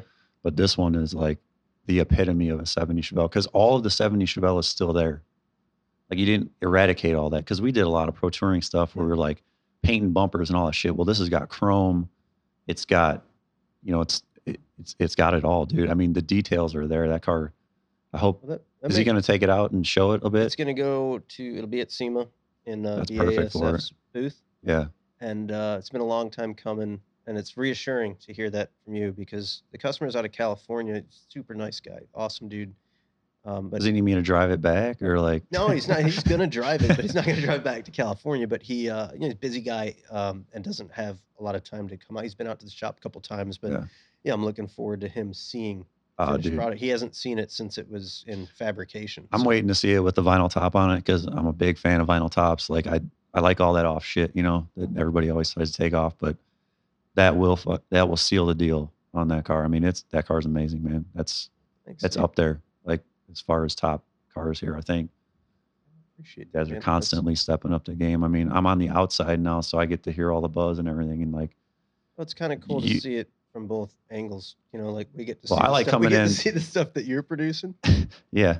And you get to see the stuff that we're building. And Yeah. It's very, very Well, similar. it seems to me from this perspective I've got, everybody out there is holding you guys up as the pinnacle, and maybe as I was leaving, it was kind of like that, but before we weren't, we were all young, trying to be up there, trying to chase like Troy or somebody like that. Everybody's still chasing Troy. This is the CD setting. Yeah, right there. I feel really good, dude. Doesn't it feel like? Yeah. I was trying to see if there's any vibes left or anything that I could pick off of, but I wasn't getting any of that. But like, dude, I don't know. For me, it was him and Boyd, and it was always chasing what they did, and obviously, I just listened to that podcast. He was saying how much Boyd meant to him. So it's just like a stagger effect of people that get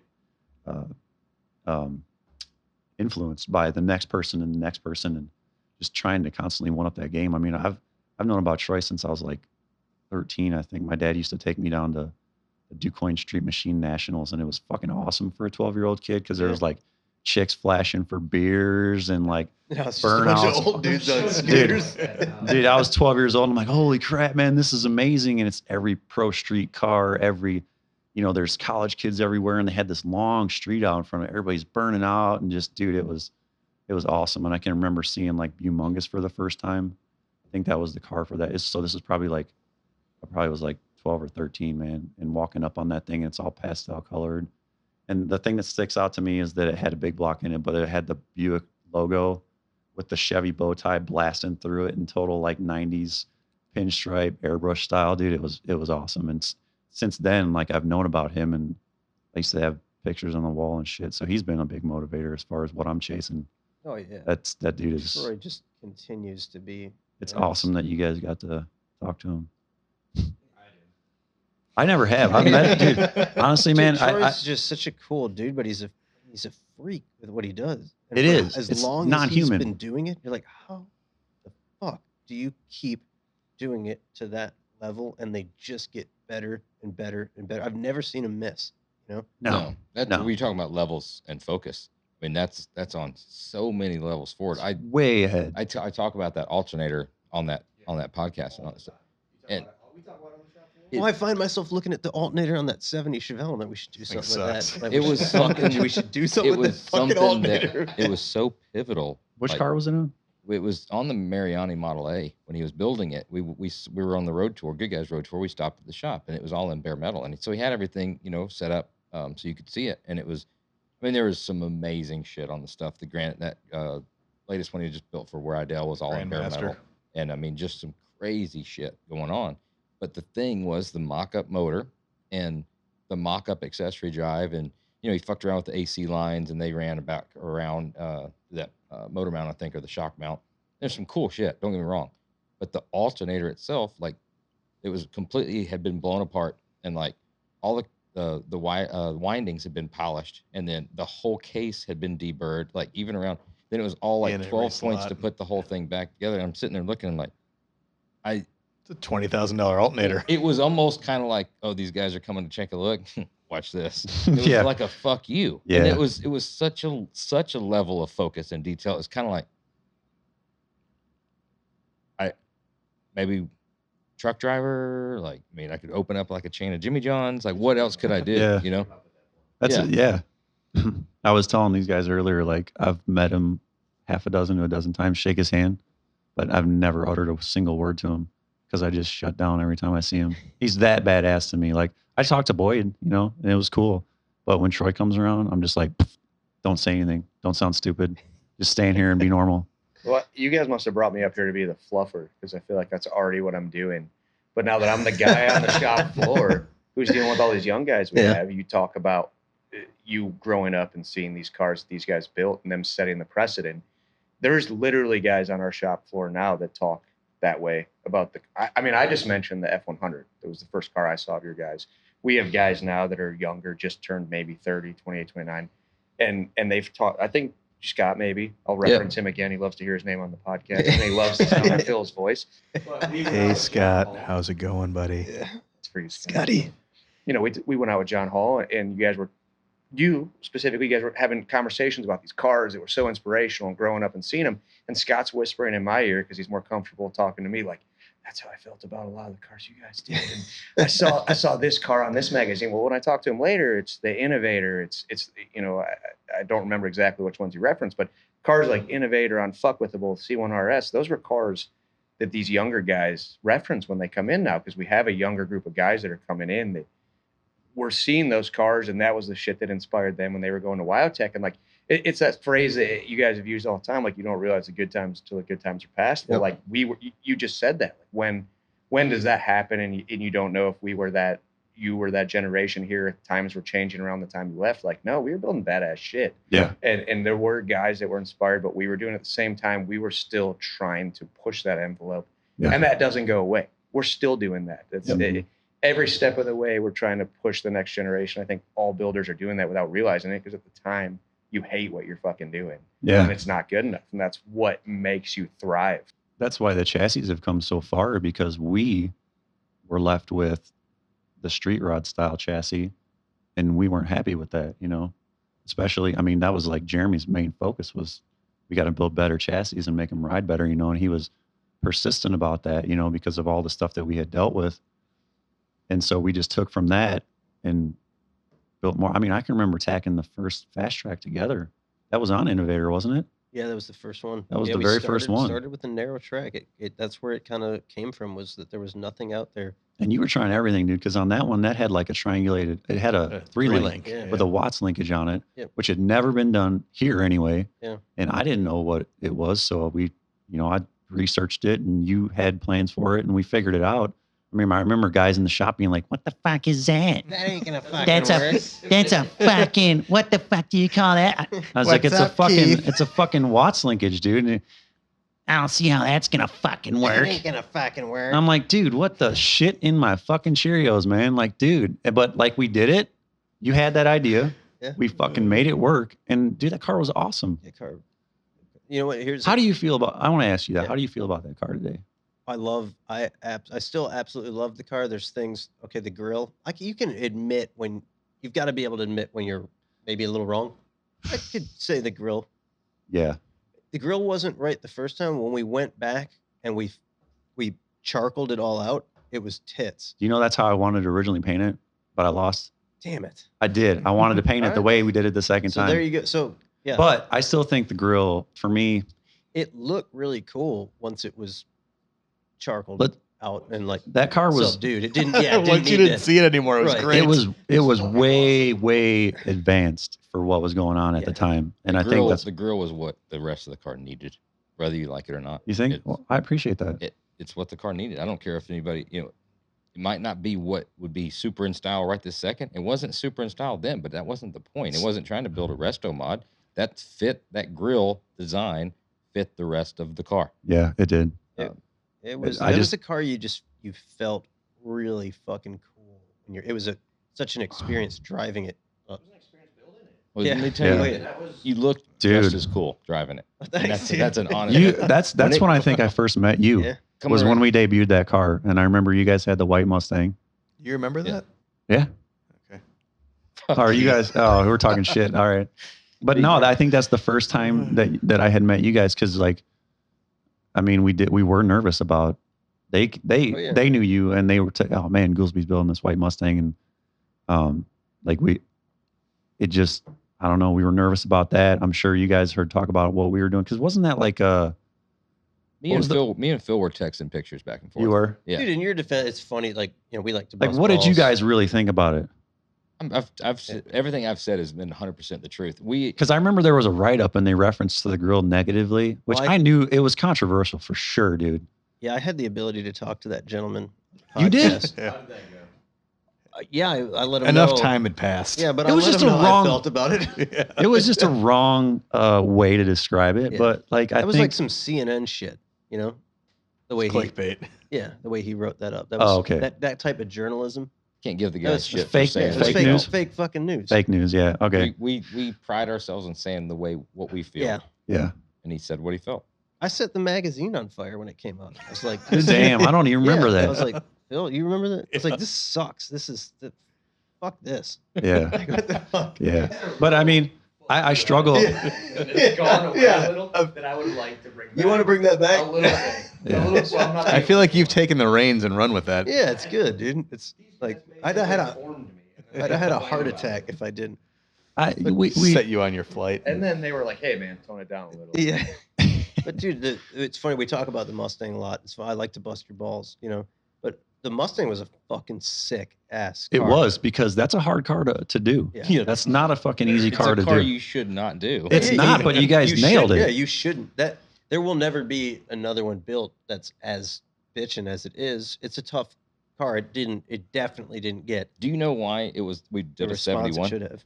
you ever heard the story? No, I don't know why. So, Buddy Shores, great customer at that time, and great guy still to this day. Love him to death. We've talked about it before. Everybody got that first customer, you know, the Barry that says, "I believe in you. Let's do that." And Buddy was that guy for us. Absolutely was.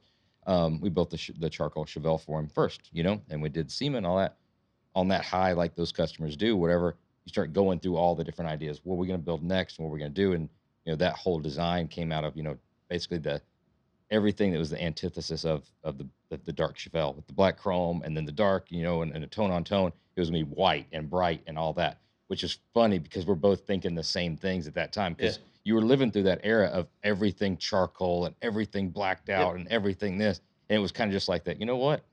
As far Fucking away white. as Yeah. that as possible. Yeah, exactly. So the whole thing was it was a 69 Mustang, right? We were building a 69 Mustang. We went through everything about it. And he's a local guy to us when I lived back in Alabama. And I remember him calling us up and saying, "Hey, I got this Mustang ready to start going on it," whatever. So lunchtime, we drive over to his house and pull in, and there's this yellow 71 Mustang. Dude, it's 69. And so I get out and I'm like, we had "Hey," that too, though. So You guys hey, remember that like, one? What? So you got this Mustang and stuff? Yeah, that's it. I was like, "No, this is a 71.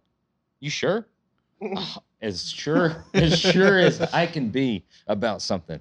Wow. I He's never like- know that. He's I like, heard that one. "Well, shit, I thought this was a 69, you know?" And so then it's kind of like, well, It can be. again, early in your career, you know, you can't be just be like, "We ain't fucking building that. Take Yeah. it back. Find a 69." So It's kinda you're like, yeah, we could do something with this. exactly. Right? But exactly what it you was do. it was great on his part to let you do what you did to it, because that's the way it should have been done. Yeah. Because that's a hard car, dude. That's a I remember What you guys calling did, it was- I'm it like, was- "Hey, we're doing a 71. Can you do a chassis for it?" Who the fuck Hello? does a 71? Hello? yeah. no, Why? it was cool.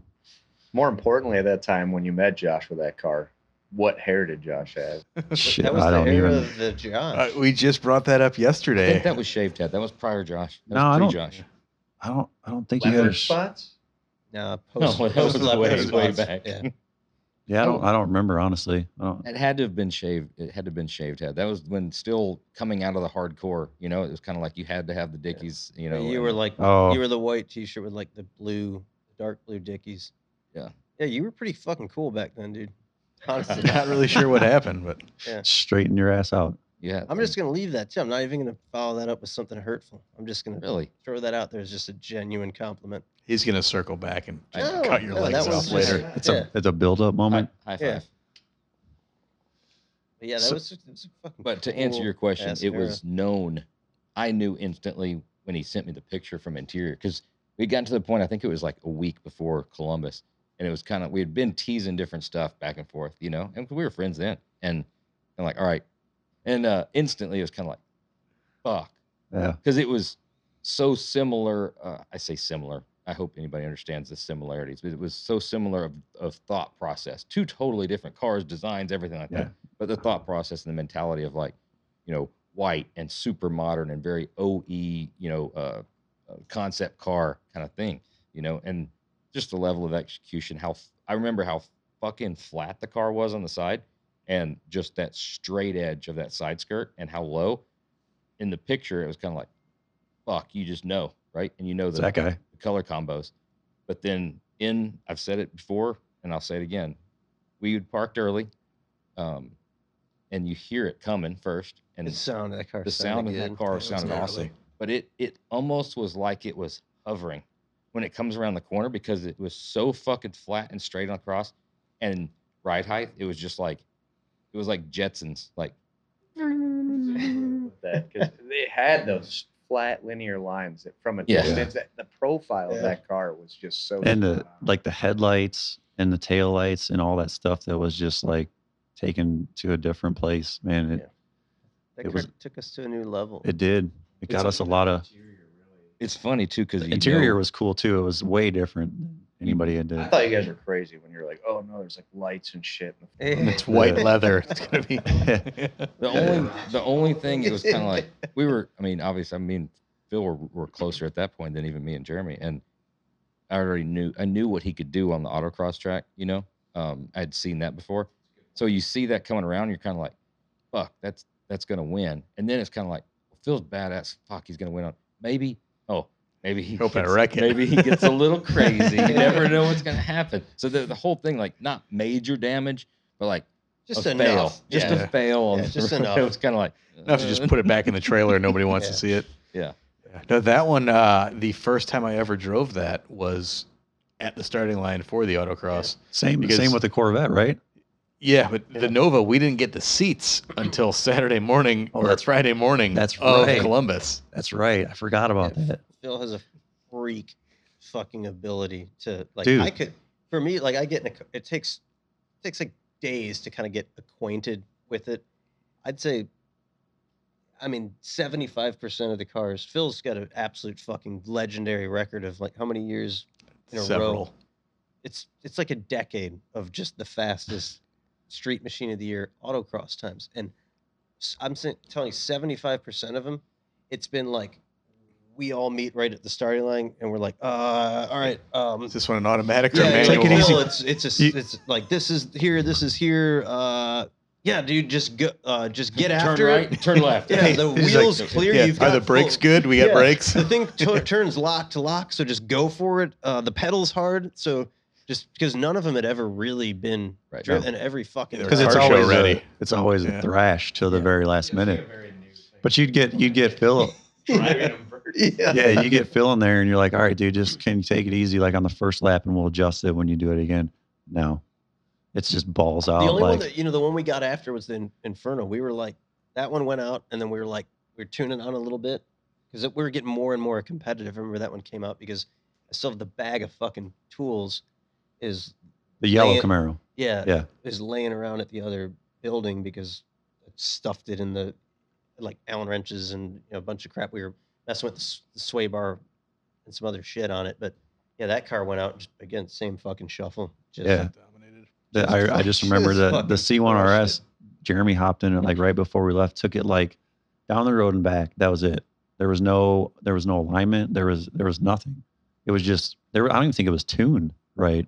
No, we struggled. Yeah. Nothing. Yeah, I think 'cause that one that- I was pedaling it the whole time to keep it running. Yeah, and That then was and then left foot brake. it comes out that he got the best time on that. I'm like, how the hell did he do that? Like, Kudos to good guys really for building that into what it has become, because there's something prior to Street Machine of the Year. I mean, we've all been to those shows where it was cross your fingers. The autocross was from the trailer to the builder's choice area or something like that. That was the, oh, all right, fuck, shut it down. We are good for the day. It's sitting It's right where it parked. is. There's no way Yeah. it can overheat being, parked. And you did your thing. When you added that part into it, I mean, for years and years and years, even now to this day, just a few weeks ago when we were there, that feeling when you're there at the autocross and those Street Machine Year cars are going, it's kind of like, it's so much posturing, and then you're like nervous, but you don't want anything bad to happen to somebody else, but you're like, holy fuck, how are they going to drive that? And your stuff, it's just a weird, there's nothing else event wise for car shows that does what that does at Columbus on the, when they got to run the autocross. Because forget about the time, forget about trying to be the fastest and stuff. You all those cars are fresh. Yeah. 90% of them. I mean, obviously Troy and Jesse also went into the fucking 200-mile-an-hour thing, so there's a little sorted, but Troy's was fresh again. yeah. I don't know. It's just that there's so much excitement because It's a lot of the unknown. You don't know what's going to happen. Are they going to make it? Is something going to fall apart? Is it going to be a badass time? right. Yeah. It's a different aspect than a beauty contest. Not to And be but it is derogatory, but it is a beauty contest for cars. Yeah. Because it has to fucking look good too. right. What Yeah. was the year? So after that, what year did we do the Lime Crush Suburban? And that was like 2013 or 14, somewhere like I feel like Yeah. that's a car or a truck that I think flew under the radar because that was such a monumental project. I feel like in the shop, there's a lot of things about that changed the dynamic in the shop. I like to think, John, that was the project where you took the reins and like stepped. That was the first time. Man, where were you before that? Because I was kicking ass. No, were you? Bro, Push those leather straps no, on the yeah, roof were rack. no, were you like you came into your element and like really started owning it and I feel like it Those are was the coming first out one you were moment. really passionate Yeah. about. I would agree with you guys. I thought that thing was badass. Dude, it was. I'm glad you brought that one up because I feel like that truck is way overlooked. And to this It day, is. that sheet metal modification to the hood and fenders to me is like one of the most game-changing sheet metal modifications that I've ever done. Yeah. I think that it cleaned up the front of that truck so badass. I mean, the only reason I think I thought of that was because Chris Gray had drawn it, but I don't think he was paying attention to the Where the wheel lines went. on the fenders. And I think maybe it wasn't an accident. Maybe he did it on purpose, but he moved the line like a normal fender. And I saw it and I was like, dude, that's fucking awesome. We need to do that because for me, I hate it when the clamshell hoods are up and you have the big race thing. Wheel fenders. I get it. That's the way some of it's Yeah. got to be, but to be able to have somebody willing to take the chance to make it the other way. And I've seen guys do it since then, but I think that for that truck, that was badass. So if Chris did come up with that, props to him. But, executing that on that truck, that to me was one of the most game changer things I've ever done. I mean, we built some cool stuff, but that little modification, nobody notices it. Like It just has Looks like it should have been done. it should have been that way. so Yeah. many neat Dude, we could things go on for hours done about to that truck. But like you said, it was a change in the shop a Yeah. little bit. The vibe behind it. It was a lot of work. The truck was a lot of work. I mean, it was rust bucket. Yeah. The customer changed hands from Yep. the initial concept of it, and as far as a team and a shop flow, I mean, it was a good segue because we Yep. started with Inferno, or I'm sorry, Innovator. Innovator. Yeah. which, like you said, that was one where you and I were at each other's throats. Yeah. But we, in the end, I mean, Did I make you walk out? yeah, Yeah. I fucking quit. Like, I almost joined the military. What caused that? It was a what? There's a rap. No. What I remember that being was John was struggling with some part of it. I don't remember what it was. And I think he was venting to me about how it wasn't going to work or whatever like that. And I was like, dude, you just got to, I think I said something along the lines like, you just got to get it done, I think is how I said it. And saying things the way I say shit probably sounded way worse than I actually meant it to say. Were you saying it And I over think the he was- phone, or were you, this was in person? It may come across better if I was on the phone. There's a lot. It was dumb. We were going back and forth, but like I said earlier, dude, when you spend so much time with each other, there's a different relationship that's created. Yeah. And especially when we're people that get along, and you're not somebody that's going to get butthurt over a comment, or you're like, we can give each other shit and like laugh about it, and then that translates into starting to be really honest with each other, and then we're all passionate about what we do. We all want to do the best job, and it was some stupid shit that probably blew up, but he's one of my best friends, man, and so are you. Like I've done more with the two of you guys than probably anybody else outside of Jenny. Like you guys are like brothers to me, man. Like we spent so much time together. Like that's such a good time of my life that I'll just never forget. It made me who I am today, and Sure. all the arguments. I talk a lot about you can't chew anybody's ass anymore. Working for people who just told you like it was, and maybe would give you an ass chewing every now and then. I didn't like it when it's happening, but like I'm grateful for every one of those that I ever got, because that's what made me who I am. Like if I got my ass chewed, I came into work the next day and I was like, I'm working fucking hard today, and I'm going to show you what the fuck I can actually build, And you don't get that by just being complacent with everybody and No. whatever. I'll tell you, that was the kind of one of the cool things about working for Bill. There's a lot of people that have gripes Oh yeah. with Bill, Oh yeah. and Bill would be your best fucking friend as soon as you were off the clock. I mean, the leg, hell the yeah. leg came up. Yeah. And it went. Yeah. How did you figure out how to do the wash? Yeah. And the leg would come up, and He'd tell you a story or Yeah. some shit or but I mean, that dude would tear you to fucking pieces. Oh, yeah. He'd come in if you looked at him the wrong way or didn't look at him the right Yeah. way, it Yeah. was, why the fuck aren't you looking at me? You got a fucking problem with Yeah. me, huh? And He- but so many things came from just getting your fucking ass chewed.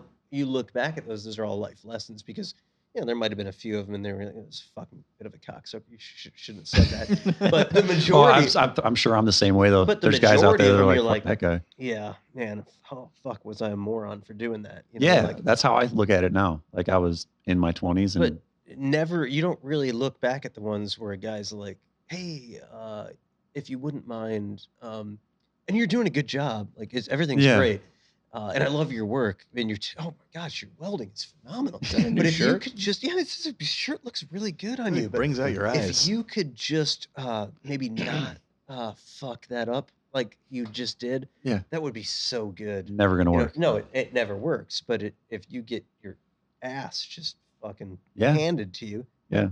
you'll remember, because most of the times you do. I mean, I can remember them still to this day. My dad fucking showing up. There's a point in time working for Dad, and I fucking kept sleeping in, and holy shit! I mean, I still like remember the phone call that I got. It was like, I'll never forget it till Yeah, the exactly. day, But till the now- day I die. But You use it. yeah, there's a time and a place for that stuff, and I feel like we should bring it back. 100%. 100%. Saying this for the last I- half Look at that hour. grin. I could take that too. Like, John's ready to go. He's gonna fucking punch. This has been the I think best. John, we're on different. John wants to like start fucking knocking motherfuckers. I thought you guys had a punching boxing people, ring. Like, Stop this arts and craft bullshit. Build some fucking cars. yeah, because that's really what we all just want to do: build the fucking cars. Well, I don't think I've been here long. Maybe like 3 months when your dad came in. I'm new, nervous as fuck, and called all of us. You probably remember all of us into the body shop. We walked lined up. You three were across from us, and your dad gave us a speech about like, I walk around, I hear you guys bitching. I hear you guys talking about how much this guy, that guy makes. Shut the fuck up and do your job. Like literally, he was yelling, and I came from a pretty roughneck place back home, back in Michigan. And I'm like, oh, I fucking like this guy. This is what I'm talking about. He goes, you want to make more money, show up and do your fucking job. Beyond that, shut the fuck up. And I remember he goes, you have anything? And I goes, you have anything, Drew? Get back to work. And I was like, fuck yeah, this is my place right here. This is what I'm talking about. Yeah, I think him and I had a honeymoon period for a while in the beginning. I mean, I was coming from Bill, so I was used to. I got way Tough more love. lectures from Bill. It was, dude. And I remember the first time it was only one time actually that your dad and I had something, and he lit me up, man. And at the time I was like mad about it, but like I instead of continuing to be mad about that stuff, I've always turned that into energy. Yeah. And like that needs to make me work harder, you know? And I wouldn't, I mean, we had a talk the very next day and we worked out everything. And dude, I'd do it all over again. To the same shit because it's all who I am now. All the shit I got from Bill, and it's not like he yelled at me all the time, but he's pretty rough, dude. Sometimes like he'd get on you. And I guess I was in my early 20s, so I was some punk ass kid that, Yep. you know, but all that shit, it shapes you. And I'm so. Get your tongue pierced. Thanks for bringing that up. It's a well-known fact now. I almost spit all my whiskey. I had a Oh, feeling that was coming up, but thanks for that, Jer. Oh, you're welcome. I tried to Caught move me by along. such surprise. 2006, Yeah, after your show 2006, notes. it didn't From exist the- anymore. We'll hop back real quick. From the outside looking in on the Suburban. Yeah. The green Suburban. Back to Suburban. No, Yeah, from the outside looking in, I can say this because at that point I was just me working at the Roadster Shop. That vehicle for me, it showed confidence and like relaxed from other cars prior to that. It was always not taking away anything from the builds. You could see where it was like, we're going to show you what is possible. Then there's some that's like, we're going to do as nice as we can, but we're going to go so far outside the box. You know, this is Roadster Shop builds. That was kind of like, we're confident in our own skin, what we can do. We're going to do some things because we want to do it, and we're relaxed. And I don't know, that for some reason, that's what that showed. It was fun. I mean, the stickers were absolutely fucking amazing. I remember looking at that at SEMA when it debuted for hours. The floors, I mean, holy shit. You could go on for hours about the floors. that was color. Neil, man. Yeah. That was what was badass about that is because he was, here's a guy that's normally watching us work all the time, and there's something that's in his wheelhouse, and he fucking owned that shit, dude, because that made that truck. Yeah. If that truck did not have those floors in it, it wouldn't be that truck. You're right. You're right. That dude, that shit was amazing. There was and there was hours and hours in that. I remember him going and leaving, like he was always leaving to go work on that shit. Back and forth, bringing him back. And just, forth, dude, back he and forth. fucking crushed it, man. And nothing I'm saying is derogatory in any way. I mean, it wasn't a fuck you car like Road Rage, you know, or Rampage, you know, or something like that. You know, those were like fuck you cars. I'm going to show you all that. Sure. I don't know. The Suburban was kind of like we're going to have fun with everybody and be super confident in what we put out. That's what it looked like. And that's kind of like realistically how it was. It really was like, Yeah. we'd let everybody do like what they did best. Like, you know, my dad did all the teak wood floors. It was know? so amazing, man. That dude, I love that. And you know, John jumped in and did all this cool leather work that was just something he just pulled out of like He was nowhere, toying with you know? like doing embossed leather work at the time, and it's like, dude, why don't you make some straps, man? And he's like, I don't know. Did you make And the he- straps on that? Yeah. Fuck yeah, dude. And it was just some random shit I was doing. Yeah, but it was cool. Like, It was super badass. Like fucking it was cool. like something different we could take to the table. It's funny to hear that you perceived it that way, and to me, it's funny to hear you lead into that with. You felt like you took the reins with me specifically. Not to single it out, but at that time, coming off of what we went through with the Innovator, and it was that try to kick ass, do something that was just kind of fuck everybody. We're gonna do what we want to do.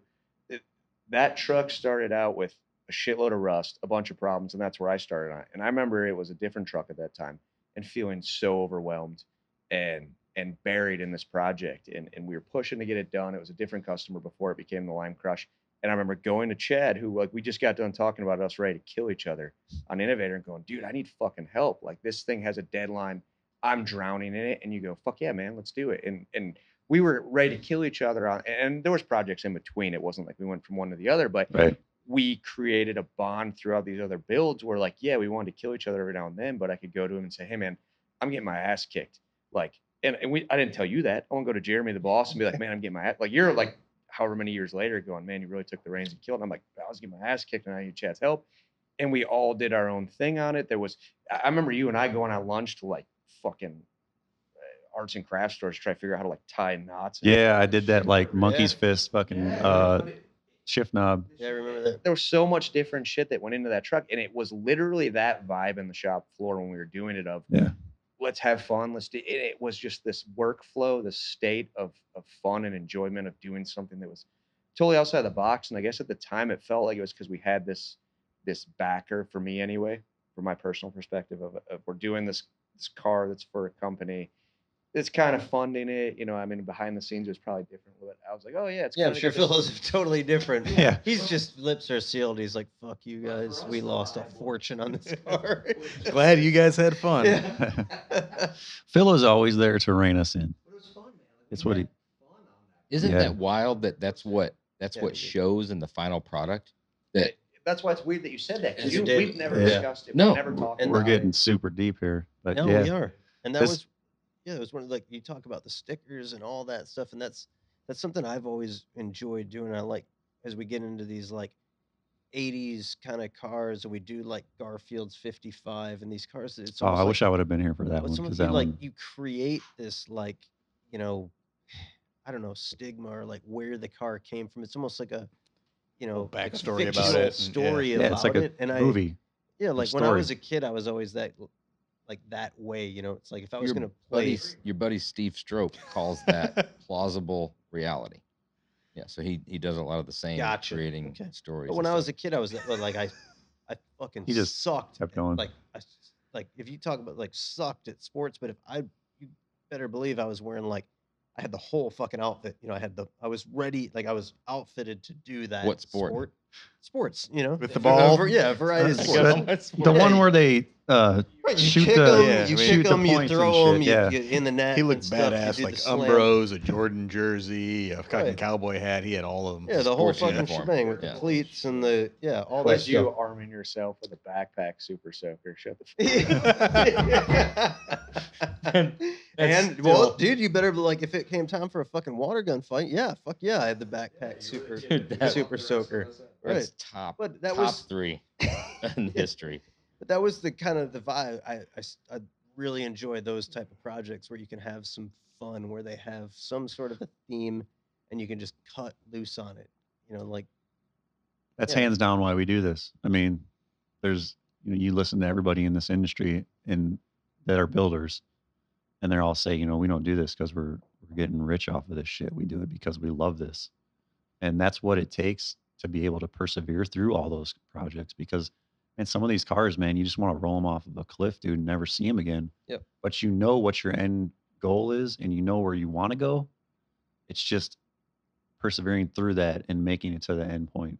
Not- Some of them. not How to many- get too- go ahead. I was like, how many years do we have that exact thing with fuck this? We're never building a SEMA car. We show the car at SEMA. You're like, wasn't that fucking bad? We should probably do it again. Build 6 next year, and Yeah. then keep going. Yeah. No, you were all doing the same shit. It started out crazy. It's like dude, we got a car. It's going to SEMA, and we were all stoked. And then, next year we took, I think, another one.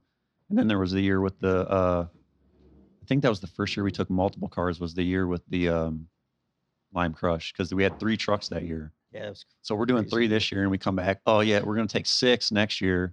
It's like, dude, we're taking 8 this year. It's like, damn. And all of them were like, all up in the same area, getting worked on at the same time by, everybody was just wherever you could fit in. Work on this car till it's done. Work on that car till it's done, and we're just bouncing around, getting it all done because we love it, man. Like Right. it's as angry and frustrated as you can get, dude.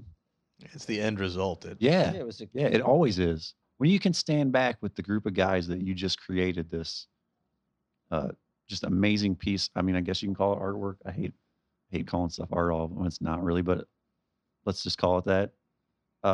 There's not many things that feel better than that.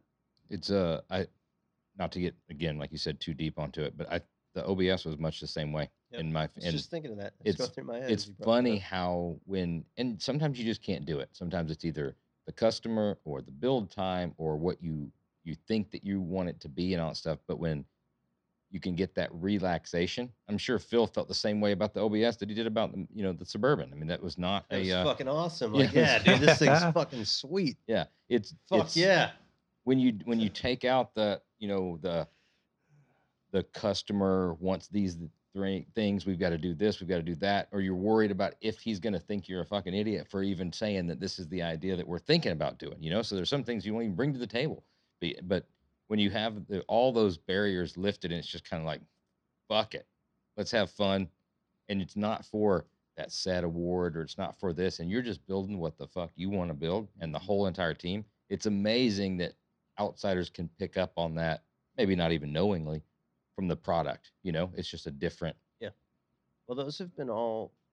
I Yeah, mean, all of our best cars have yeah. come that way when the team is like involved and engaged Yeah. and wants to do I- it. I It's think- the ideas start running and it's a better end product by far. It looks to me like having Jeremy was kind enough to take me for a ride in the Grand National today, which I hope people are ready for that one because, again, it's amazing. I mean, I don't think I've ridden in a car that's as quiet as it is inside that one. Like, it was just like, oh, damn, this thing has a fucking twin turbo LS in it. This is nice. I want to take this to dinner, right? But to me, what I see when I see that car is that same thing. Like, I can tell you guys had fun creating that car and doing all the trick stuff that's like totally 80s out. Like I mentioned to him, like I'm sitting in the seat and it's like 80s velour. And for when we were doing street rods and stuff, we were always fucking tweed and talking shit about all that. Now it's embraced. Yeah. Now it's like, here's the 80s back in a much better form. And dude, that car is and again, amazing. It's the customer. I mean, it's the customer that allows you to relax to that level. It really is. Yeah. I think the one I can relate to most with that one would be Rampage Camaro. Yeah. Being allowed to build that. I don't know if I'm jumping too far ahead in cars. No. Was there something we should talk about before that one? Because No, Rampage is kind of that's the That next car- fucking ass kicker. Yep. Really.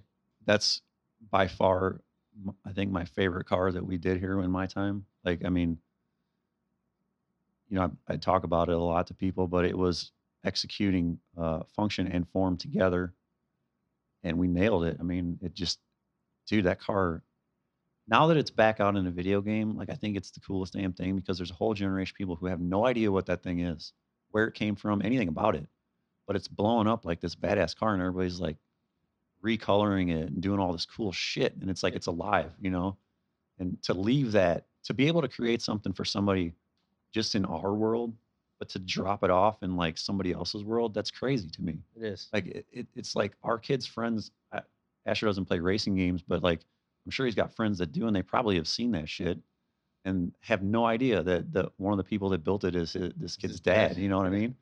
It's surreal. Like I don't You were know. playing Legend of Zelda, and now you Yeah. were watching a car, a Dude, game, it's have so- a car that you built in It's it. so realistic looking, man. Like everything I've It's seen on that shit, crazy. it's amazing, dude. It's like The thing is fucking awesome. In the you video game. sent me the email that had the link to that one video, and so like I'm like, oh, they're gonna cheese it down. Did they nailed every single thing on that down to the sound? Like it sits there in lobes, Insane. just like it. Yeah. And you can't. I Yeah. couldn't hear the shifter clinking, but I was looking for that. But like, just when they fire it up and it's sitting there, voot, voot, voot, voot, voot, that's exactly how that car was, man. It was nasty, dude. And That's fucking cool. I just had dinner with Mike the Soul. You guys know him? Yeah. Yeah. Dude, that's a guy who's got fucking freaky. You guys should skills. have him on here because he'll talk about stuff all day. He likes to talk. Yeah. He didn't eat any of his dinner. He just talked the whole time. But he's a super smart guy, and he's big into the aero side of things. And he's got that Pikes Peak car that's just Yeah, badass, that's right? cool. But he had found out in conversation that I worked here, and he kind of asked me what my involvement was, and so I started going off, and I brought up Rampage, and he said that for him, that was a major inspiration for him and where he went with his car. So it's cool to hear that from somebody I don't know who's into some kind of, like, he altered his car a lot. Yeah. And he tells me that he drew inspiration from that. That's, I mean, how do you, it's crazy, man, to know that we have inspired people like that. Because I don't see myself that way. Like we're just building stuff that we got laid in front of us, you know. But Yeah, to you have this probably, like- quiet inspiration behind everything, it's badass, dude. You would win if there was an award. Like there's been trendsetter awards. You would win the Humble Award Thank you. because you've, yeah, you've been a part of, like, yeah.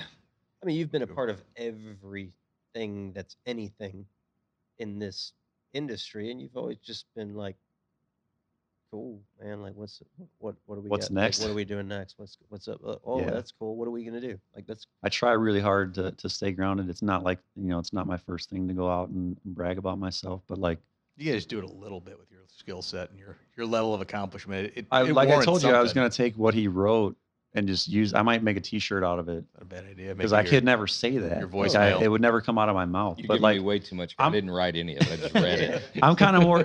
My theory is I shouldn't have to tell you in words what I can do. Like I'm just going to show you what I can do, and if you like it, great. If not, I'll try harder I next feel time. like every time I think of you, I think of a vent window assembly, which is a compliment to you because like Explain this. This Let me is- know where you're going. Walk us when you through think this. of like putting together, like let's say it's a chromed vent window assembly, I can think of virtually nobody that can put it together and like make it fit, make it gap. And that's like the thing with Chad. It's always been like it doesn't matter what the fuck it is. Like he'll just do it and do it really fucking well. And that's what Thanks. I've always been like. You're always like the go-to guy because it's like, dude, if it's a fucking chrome-plated vent window assembly that you don't fucking know what one of those things likes to put together. I mean, he's gonna set the rivet just the way the rivet needed to be There's set, and there's the always fucking that weather one- strip's gonna fit, That and then one flat washer, and then a small spring that's left over. You're Yeah. like, but it's. I guess it, it fuck it. looks like Yeah. it works. It is it's like I- the trim, and then it's fucking shaping flares on the Rampage. I like just never fucking shaped anything out No, of that- foam before, but it's like, yeah, okay, like here I'm gonna make this. I'll take this up. It all looks like crazy professional, and like I'll just pour the foam here, and you see like all these other fucking people pour. There's foam fucking flowing. Yeah, if I did that shit, like I would be Yeah. like the State Puff Marshmallow Dude, Man. you know, Help! Yeah. Help! Like- hey, I can't move. Yeah. I'm stuck to the floor. No, that was cool about that car because I got to do something that I don't normally do. I did a lot of the clay work on the C1 RS, but it was pretty minuscule compared to what was done on the Rampage. I mean, Rampage was out there, dude. Yeah. And it started as that little rendering, and all it took was that one dude to see it. And we modified it from the original rendering quite a bit. Yeah. But man, dude, that car, everything was involved. It was so well thought out. Like it had the vents in the back of the quarters, but there was actually coolers behind there with fans on them that like blew hot air out. So it had to get out. It had like, the fresh air duct going through the roof, and it had, a scoop in the hood to let the heat out. And like everything was so thought out. It was, again, a group of guys who is putting everything they have into it. Chris was relentless on his designs, and like we all just had that goal, like let's build this thing, but let's build it also to go. And we accomplished it. It was amazing. See, looking back on it, I feel like too that was the most interaction I remember having with Mike O'Brien. We brought Mike O'Brien in, and he'd been here for a little bit, but as far as the engineering factor, like you brought up bringing Chris Gray in as the design factor, that car is the one that stands out to me as bringing in 3D Magic. Yeah, Yep. it had the rocker arm suspension, which Which was insane. That was shit that Yeah. like he had to explain to us how to work it, where ride height was, and Yeah. that was like, oh shit, this is the next level of what we're doing, and bringing in these guys that were experts in their field. Between first was design, then the engineers came, and I felt like that was a pretty big progression in what we were doing and how we were building it, and again working together as a team without realizing it at the time, between form and function, which you Yeah. already brought up. It was a car that looked badass, but it was functional, and that was bringing in a guy who had this skill set that I don't even know if Mike knew at that time he had. that dude's a pretty good dude, man. He's amazing. All these years later, you see what he was capable of. But at Yep. that time, I felt like he didn't even know. I mean, he was a young guy that came in here, Yep. and the Roadster Shop was a place where he came in and let himself flourish, and has become what he is today, which is just a badass, insane. Dude, he's amazing. Like Yeah. it's It's another example of like one of those shining moments, where like Mike did a phenomenal job, but he was maybe a little behind the scenes, just like And he- knocking out and the like, thing about him- production parts, doing things, and then that was the one where he's like, check this shit out. I'll yeah. flex a little He's bit. like, that's what's up. And the thing about it is he maintained behind the scenes. Like he doesn't try to be like a dude out. I mean, he does have a big Instagram following, but rightly so. But in person, that's what I always try to tell people that don't know him, that are always like, so that 3D Magic Mike? I'm like, yeah, I know him. They're like, dude, he's amazing. I was like, yeah, he's like so boisterous in that social media and showing what he does, which is cool. I think he probably inspires a lot of people to do stuff. but in person you don't get that same thing from him. He's He super really loves. quiet. He really loves compliments, though. Does You he? Just give Dude, I'm gonna give him a compliments. compliment. I mean, I'm gonna all- tell you what. You want all- to hear a compliment? That fucking new hat he's got on, dude. It's like that is a game changer for Mike. Does he have a girlfriend? That I hat. don't- Well, I don't know what he's got. I Going always on right gave him now. shit. That hat's gonna be. Dude, But he's burned like a tomorrow. No, he's like got the this- Bachelor. He's got this new fucking head. He looks like a badass. He looks Fucking- great. Isn't he? I'm just saying. He Yeah, he hates. looks. Well, that's what I'm saying. Like, That's a badass motorcycle. if he doesn't have a girlfriend, the dude's got to have a following of chicks because he's got like if he's a bachelor, I don't know what he's got. If he's a bachelor, he's got a motorcycle, he's got a badass car, he can do all this stuff on the computer, he can play the guitar, he makes really badass Christmas presents. Dude. Yeah. Yeah. Motherfuckers. No, he is dude. slowly morphing into the total package. Dude, I'm saying, He's got- any ladies out Yeah, there he's that gonna are hate looking us. for the He's gonna perfect hate us package, with this. hit up 3D Magic Mike on Instagram, and you will not be disappointed. That came from you. That came from you, not me. I think that's a compliment. You're gonna be back in Texas when this airs, so you're safe.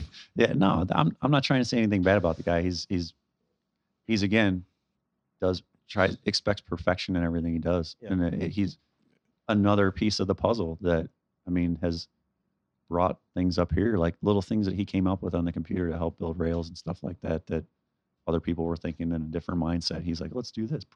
But There it is. tying that car in, that Rampage Camaro, and seeing that suspension that he came out with, and having him again come out on the shop floor and explain how he designed it and how it was built, it brings us right back to the OBS. Because when that thing hit the shop floor, we were going, what the fuck is this with these, those trailing arms and the way those in-house machine, essentially control arms. We had to have Mike like run us through that. And it was very similar to that. And we haven't had that in a minute. There was a moment there where things kind of hit this equilibrium, but that OBS, like you said, you kind of see this feeling of the shop coming together, and it comes from all departments. It comes from the design factor, the idea factor of guys being allowed to let loose without a customer.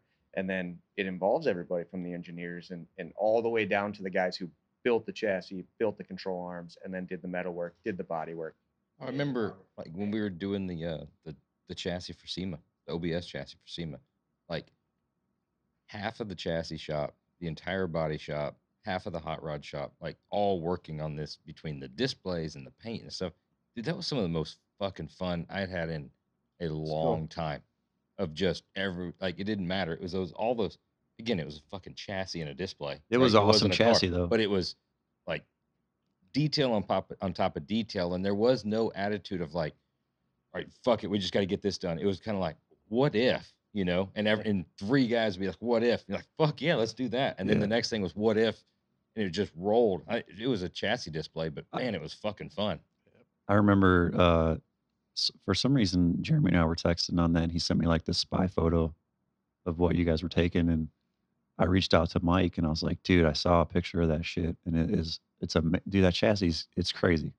Like the way that it's done, and having that rear center section like that to eliminate the problem that all these trucks have, it's fucking killer, dude. And so I reached out to Mike and I was like, man, I think I said something about it would look good or whatever. And he photo dumped me like all these pictures of this shit. And it was like, holy shit, dude, it's a game changer, man. Like if that chassis doesn't just take off, I don't know what else you could do. Like that solves every problem that you had with a truck, you've got turning radius, you've got a normal bed. That's like a pet peeve of mine, is like these high ass, when you raise up the whole bed floor. Yeah. I'd rather have the hump in the middle, but like the ones that are like 2 inches deep, you could have went that way, but you didn't. You stuck the time and effort into It's kind of getting that down. when you almost become like numb to it, but now like you drop that thing on the ground, you're like, is that front wheel drive?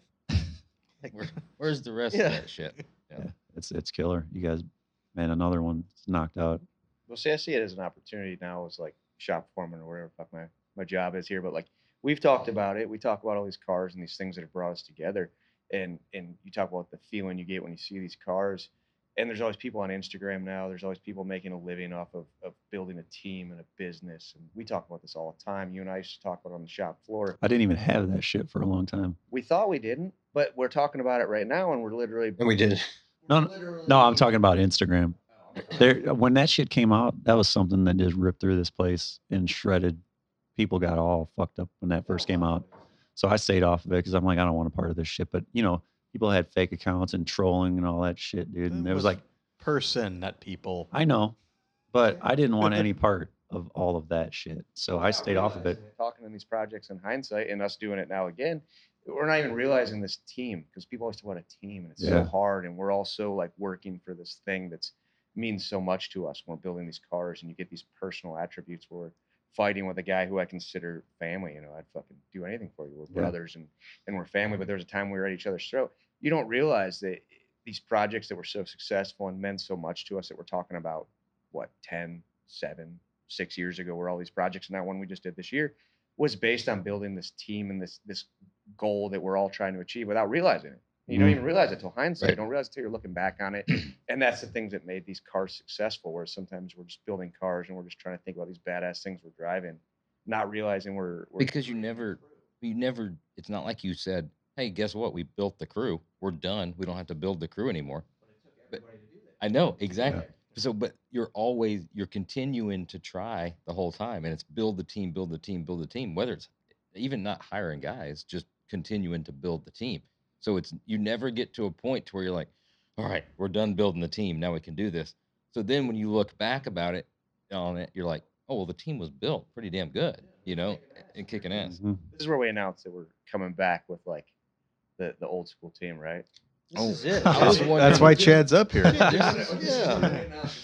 I was going to say you get that team here, and then one motherfucker decides to move to Texas. So, what about doing like a baseball? Do you want to know why that came about? With our names on the back of them. Very much. You want to know why that came about? So the last year I went to SEMA was like 2017, and a couple of weeks had passed, and Phil's like, "Hey, dude, can you come in my office? I want to talk to you real quick." This is why I left and went to Texas. Bullshit. This is bullshit. So he goes, yeah, man, I want to talk to you about something. I'm thinking about taking the place to some, going to venture out a little bit with what we're doing. And we talked for a while. Miata play. And I just said, Phil, I just can't get down with the whole Miata thing, man. It's just not going to work for me. He was trying to do them in mass. Like, yeah. And so I said, unfortunately, man. Joke's on you, isn't it? Yeah, I know. Damn. This place blew up with the Miata shit, man. It's serious up in here.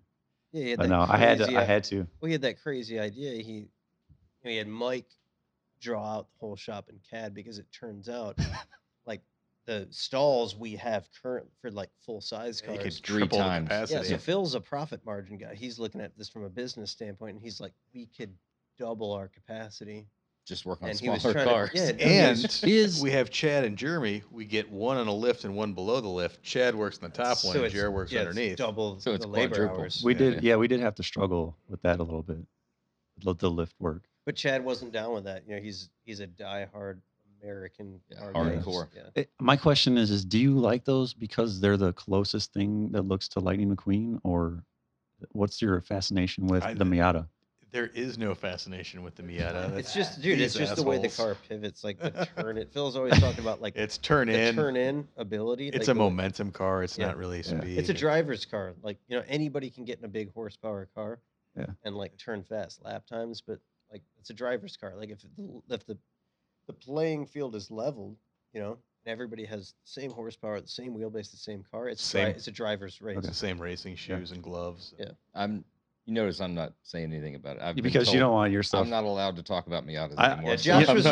I'm sorry. I was taking my one shot at it. I'm sure that's become a thing that like people are going to start stopping him now. No, it's interesting. Fucking 75% of the text messages I get are. It's weird. It's like what about like when you go to like nobody brings it up? It's crazy. What about when you go to like a good guy show? Are they like? Yeah, they don't say anything. It's weird. I wish they would. There's the Miata. There's the Miata guy, dude. I wish they'd bring it up more. Said a word. Okay, I've sorry. kept it quiet. Well, this has been, it's been absolutely amazing, but there's been absolutely no substance to it whatsoever, and that's what makes awesome shit about this industry. We're talking about cars. I'm sure that like people. No. I'm not telling you we're done. Yeah, this is Josh. I don't see you guys next. So week. I don't fit like the normal walk-off music. There's one thing that Chad is the only man in this world who can confirm with me. No, I've seen it too. What am I confirming? There's one story that people ask me to tell all the time, and I don't know where you were going. This is the story time that Josh has been waiting for. I don't know what Josh is leading with, but I've been. No, we're not wrapping up. We're Okay. just reconfiguring back Because I've into been waiting for this moment. Talking about cars. we're Yeah. we're going to go into standard questions, but Okay. then Shit. I think Josh Okay. has been waiting for this No, moment I'll- too. everyone's Dude. hanging around for story time. I got one I can add you to, know, but I think get back on. I heard. I don't know. We'll see what happens. Okay. Get back Yeah, to your I standard want- question. Get I back to your want- standard question. I want all the stories. All right. Of This course you do. when else am I going to have an opportunity like this? Dude, we've like 33 or 34 episodes now. I've taken 34 losses. All right. Give me a fucking win. You've had a few wins mixed in there. He gave you a compliment. I think You did once. give me a compliment. Yes, that's You a did. win. But then you also said, hey, which episode was that scooter story in? Oh, So I can tell Texas and some people that want to listen to the scooter story. Fucker. So we ran through, past, present, everything in between. You can touch, briefly on where you're at now and how, we don't have to go into the move and all that kind of stuff. But obviously, you're not at Roadster Shop anymore. no. I decided to move to Texas in 2017. It was it was a physical altercation. Yeah. Chad's No, 6'3". dude, I'm it was, 5'4". But fast. Yeah, but I'm fat. I'm quick. You know. Wiry. Yeah. Squirrely. Yeah. Yeah, it was just, my wife and I had always wanted to get somewhere outside of Illinois. 30 some years of cold, snowy stuff is kind of what we were looking to get out of. And we took a trip to Austin and we just both really fell in love with that place. And we're fortunate enough a few years ago to pick up a place right outside before the housing market went absolutely nuts. So I got in kind of right at the right time. But yeah, it was just, it wasn't a move based on, for me anyway, for career. It was based on like a lifestyle happiness kind of thing. And it was a tough transition, man. It wasn't an easy 5 years. I think it's been exactly 5 years now. It was extremely trying. Every day I would come here and I did the same thing. Everybody was like, Roadster Shop, Roadster Shop, Roadster Shop. And then I'm down there and I'm not. I took 3 months off to hang with my kids during that summer, and all the crap that Jenny ever gave me about working too much. One day she said, I don't care what you do, Just get a job. but you need to go back to work because you're fucking miserable and you're making the rest of us miserable. So I don't get shit about working too much anymore. So it was good on that. But no, I do love her because she has put up with my working all this time. But yeah, I think it was a lifestyle thing. And I've wound up in Dripping Springs, and I now work for Joe and Mandy at Martin Brothers Customs. And I didn't go there to do the TV thing. They said you don't have to be a part of it, but it just, one day he put me in the scene, and I was apprehensive about doing it. And I just kind of told myself, you need to get over whatever this is and just try it, see how it goes, and just go for it. And so it's been quite the education watching how TV stuff goes down. It's pretty interesting. Well, you've done a good job of it. I mean, you've kept the quality there and stuff, and it's not about drama and other, That's the one thing that Joe is adamant about. Building drama. legit badass cars. Right. Yeah, he doesn't want any of that kind of stuff on his show. So, I mean, that's kind of one of the things that made me okay with it, because like I don't want to be a part of this nonsense drama stuff, man. Like I'm here to build cars. That's what I want to do. So, and that's what we do. Like a lot of the stuff that you see us doing is what we do. The goofy moments are the goofy moments. Yep. You get those Gruyère's cheese days, Yeah, and every once in a while, I get a little Gruyere. Serious question. Are you a little upset that you didn't trademark the Bad Chad Customs I name? knew this was coming up. I knew this was Jeremy coming up. seems to be, I'm just not you're on the used to it now. fence. You're on the fence with him, right? You don't know. Do you guys know him or anything? I don't know him. No. I've only seen a few. If of I the meet things him, that he's not. We're not going to be friends. Yeah, I don't think he likes Taking a Jeremy. swing. He At doesn't all. like you, Jeremy? What happened? He's brought him up on like 4 or 5 podcasts as One a reference. podcast. Oh, It's been multiple. Yeah, it's been multiple. well, No, it's one, dude. We brought it up again on Courtney Hansen the other day. That was the only time. No, you brought it up with Troy. it's And now you brought it up here, so that's 3. We're at 3 now. Might be a 4. How big is he? I don't know. he He's looks kind fast of on though. the bigger He's Canadian. side. He He can looks like fight. he could take Yeah. looks like he could take a punch though. I think Old so, school yeah. hockey. But I mean, yeah, he does. He looks Shit. like that. Might be in the Northern Ontario Men's Senior Hockey League. Give your balls a tug, Give would your you? balls a tug. Yeah, I don't really. I don't really have much to say on that I'm topic. just, Huh? I knew it was coming up, but I just I wouldn't have brought it does up if this it wasn't thing. been that man. Jeremy's brought it up so Oh no, many I know. times. I get it. Now you're being real quiet. I just like it came up in conversation when we were talking about like car shows, you know, like Oh, whatever he does is entertaining. It's just not. it obviously It just doesn't. It's just not like the craft of hot rod building, you know. It's not. It's Yeah. fine. Is it? It draws a crowd. Yeah, you know? people can watch it. Yeah. Like, there's a ton of stuff to watch. Like I'm my kids disappointed. watch I'm all- disappointed. My kids watch all kinds of shit on YouTube that sucks. Oh, Watch it. well, that answers that question. Well, Comment down We- below. There's all kinds of dumb See, shit out there. I'm glad. No, I'm good. You See, that's the way I work, and you This knew is the that. part where like, they- you fucking knew that. You're poking the bear. You're Ooh, like, I could see it. Yeah, Dances around, yeah, and he's then like, cannonball. you're letting jab. me down. You're You're letting me like down. a- Like, oh, you're. you're like a yellow jacket. You kind of just buzz you around back for me a in the minute. corner. I'm and like then I'm like a fucking tiger. Yeah. You back me in the corner. don't do that. Don't put me there. Shoot. So, favorite SEMA story, and this is for both of you because you're both in the hot seats now. Favorite SEMA Favorite story. SEMA story. Oh. Have you guys talked about Chris Gray? SEMA? You go ahead. We work Chris with might not want Chris us to every talk day. about I won't do that 'cause That's if I your get- deal. I'll tell you. I'll tell you a story about myself. Then when I went to SEMA, that was the craziest one for me. I think I got roofied It was in a me. strip club. We were hanging out. Everything was fine. Went to Fremont Street, and that's got a great one. Like if you've ever been there, Is that the Glitter That's Gulch? the fucking pinnacle of those. So for some reason, we ended up in there because you do dumb shit. And I just was sitting there chilling, man. Like and I went from like sober to fucking hammered, dude. Like instantly. And I had just drank a shot that one of the girls had brought over. And so I get up and I run to the bathroom. And as I'm going down the hallway, there's these like strippers coming at me. And they're like, it was like almost like slow motion horror movie, like laughing at me and shit. And they're just like, as I'm going by, they're just like laughing at me. And so I go in there and I fucking just lose it, man. Puke everywhere. Go back to the table and everybody's like, what's wrong with you? I'm like, I'm fucked up, dude. So we ended up getting out of there. And I remember that we caught this dude was like a taxi driver or a limo driver. And he offered to take us back because he was waiting for course. his party. It was And, like a this stretch. I just had to roll the window down because I was feeling all fucked up and I was about to throw up again. And I'm like, dude, you need to stop the car for a minute. Like you're driving guys. I think he was doing it on purpose. He's driving like an asshole to make me throw up.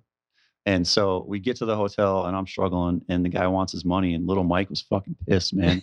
Little Mike was like, I can't, this guy's a fucking asshole driving like that. All he wanted to do was throw him down. So he like took the wad of money or whatever and he fucking threw it on the ground at the guy and like, it's like, fuck you, man, get out of here. And like, that's probably my wildest story.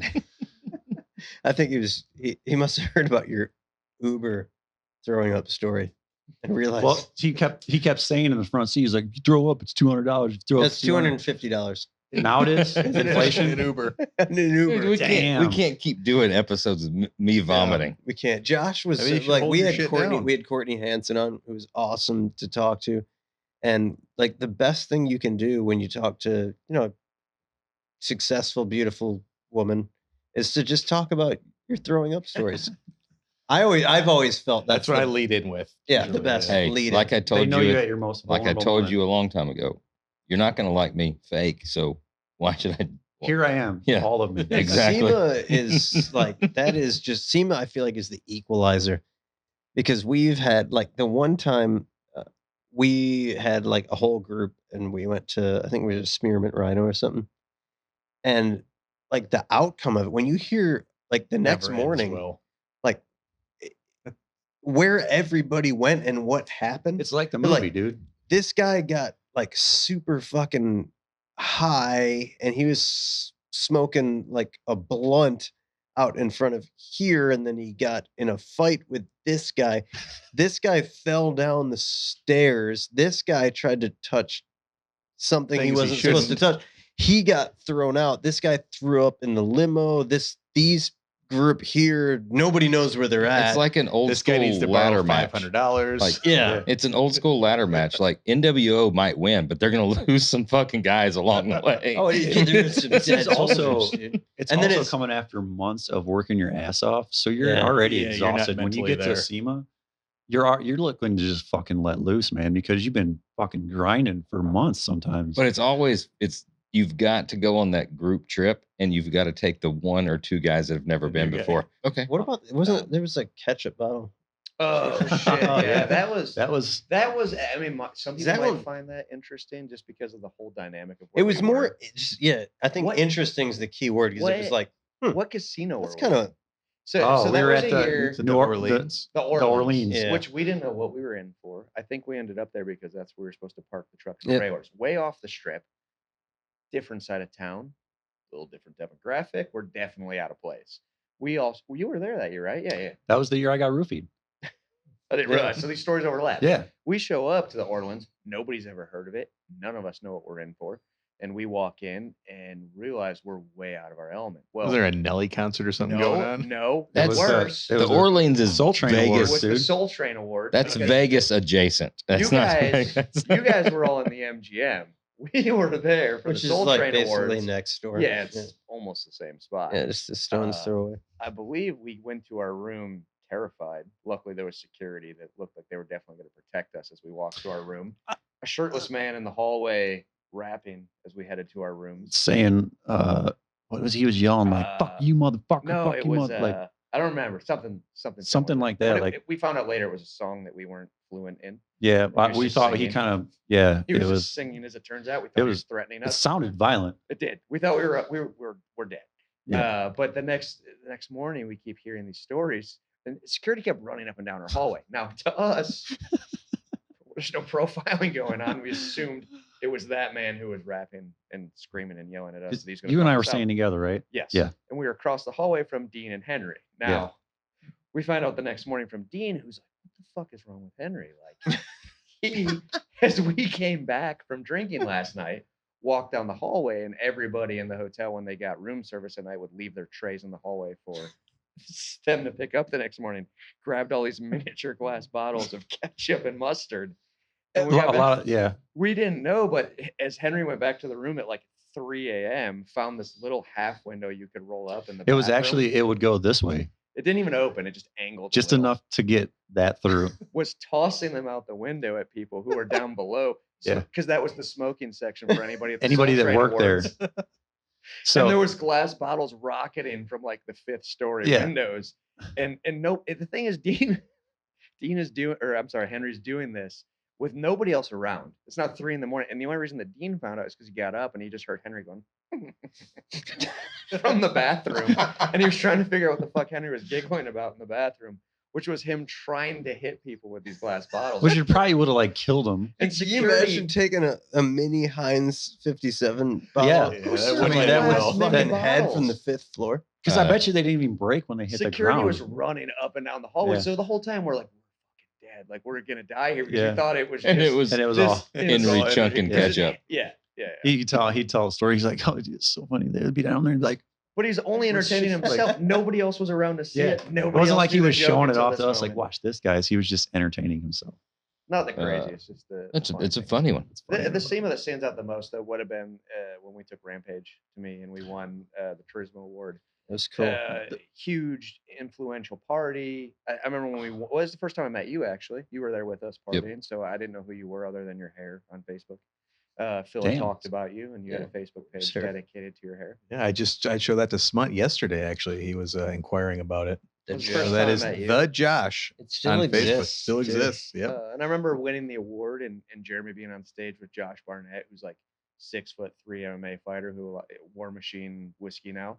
A big fan of his for years. I don't think anybody else in the group knew who he was. Nope. And I was like, oh shit, that's Josh Barnett. And I remember Jeremy going like, I don't know who the fuck that is. Yeah, He's just I a didn't big even guy. really know who Social Distortion was at the Social time. Distortion played. The We wall were went stoked up. about that. Oh yeah, I we didn't had know a that was fucking happening. I was like, blast. "This is fucking I awesome." was like, these Yeah. guys are pretty good. That was a This fucking is- party. The Yeah. Yeah. screen went up. Social Distortion was. I have on a good stage. picture from that. the shit was falling from the ceiling, confetti. We were plastered and having fun Yeah. because we won the Gran Turismo award, which now it's 2022 and it just now made it to Gran Turismo. So to me, for that SEMA stands out more than anything But- else. I met you In you SEMA met Josh stories, Barnett. in SEMA story fashion, what happened after that party was even cooler.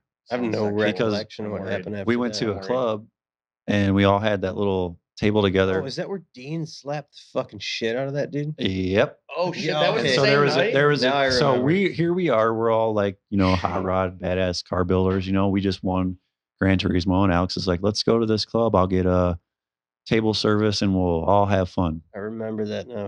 Well, the fun got into like the table behind us was all kind of like, well, how would you categorize that guy? Bill's fault. It wasn't my fault. It was How- Dean. How It would you was your categorize? fault. How would you categorize that group of dudes? Bros. Bro, frat guy, like Bros, if I had to guess in hindsight, their fathers were very wealthy. frat Fighting guy, for it. kind of frat guy-ish, bro, kind of Bottle service. stereotypical type of Yes. that dude. What was getting tossed at him first? It Ice. was Dean- you no, in hindsight. it I was told not you me. Then it was Phil. Dean was knocking the ice buckets No. over that were going to their table, and they You were throwing told them me back. You did it later. No, I threw it back like on the third or fourth go Yeah. round. And so Phil's drinks were Always going comes out clean. back was- and forth, right? It was bottle Squeaky. service. We had all kinds of shit going on. Everybody was having a good I'm glad time. this got brought up. This was a I good forgot time. about this. Yes, there was a lot of shit going So on. Jeremy Getting a little bit fucking becomes ridiculous the is what it mediator. is. I remember that. Well, Jeremy they goes- were horseshoe booths. So They were, and the back horseshoes to were back to We were back. forced to be back to back with these other groups So- of guys. Jeremy becomes the mediator. Just And a he gets good- up to I'm a this guy. Yeah, good- perfect guy for that I position. remember he goes up to the guy and he's like talking to them. They're like face to face like Face-to-face, this. And 100%. Jeremy's telling guys like, look, man, I know you guys are having fun and everything, but this group of guys behind me, you do not want to fuck with these guys. So just whatever you're doing, you should stop it now. And I don't think he got all the words out yeah, of his mouth. before- At that over the immediate, top. no. At I that remember immediate moment, I got hit with a drink square in the chest, and Dean fucking- looks at me, and I go, "Dude, where the fuck did that come from?" And was a Dean water looks bottle, to his right? left. No, it was a cup. It Oh, was is it? a Okay. plastic cup of water. He's to my left. I'm at the end of the horseshoe, basically. Jeremy's in the crevasse of the horseshoe. crevice, Like, if you will. crevasse. And Dean goes, "It was that motherfucker." And you were leaning over talking to him, and Dean, without hesitation, Fucking didn't even think about runs it twice. over, socks the motherfucker. Right around. Yeah, it was I remember around seeing it. I Jeremy's was like, fucking head. I didn't even know there was a fight happening. I'm just There like, wasn't. what the You ate a fuck's going headbutt. on? Like, It was like a Yeah, he punched hook. that guy like into your Yeah. head because he hooked it around. And, And, that guy's and head he, just- I remember crushes seeing this you dude. like grab your head like this because it was like an inadvertent headbutt, and I just went vertical. Yeah, this was the most badass. Like, check it out. This is the most badass I've ever seen. Fucking John. so I John didn't see hops the up. John part because I Dude, saw the Dean. John I was remember ready to just kill seeing somebody. There the was a fucking fucking- table. just There was Dean tables all crushing around the this chairs, dude. so there was flat spots where you could stand on top of the shit. John fucking just pounces on top of this fucking table, and he is in fucking fight stance, ready to go. And he's the Pulled biggest, the conium shirt It No, off. was fucking the biggest sweet fucking guy that was hindsight. over there. John's like, "Fuck you, man. Let's fucking go right now." And he's like, "Fucking But I like." took the high ground, so now I'm looking He down. was on ready like to- oh, six dude. dudes. Like, let's fucking go, dude. And I see the biggest. And earlier in the night, I saw security literally throw a guy out the back door by the back of his hair and his belt loop, and I'm like, I'm fucking dead. But I'm gonna own it now. And Alex Covington was with us, I believe. Somebody. Yeah, one of Yeah, our it was customers. Alex. Yeah. When literally like WWE style, how they just step over the ropes, stepped over the booth, and I remember just got in the dude's face. And I'm like, oh shit, Alex Alex is dissolved it. going, and he's Yeah. our no, that's when I thought it was on. So I'm like, now we have a customer in their territory. Yes.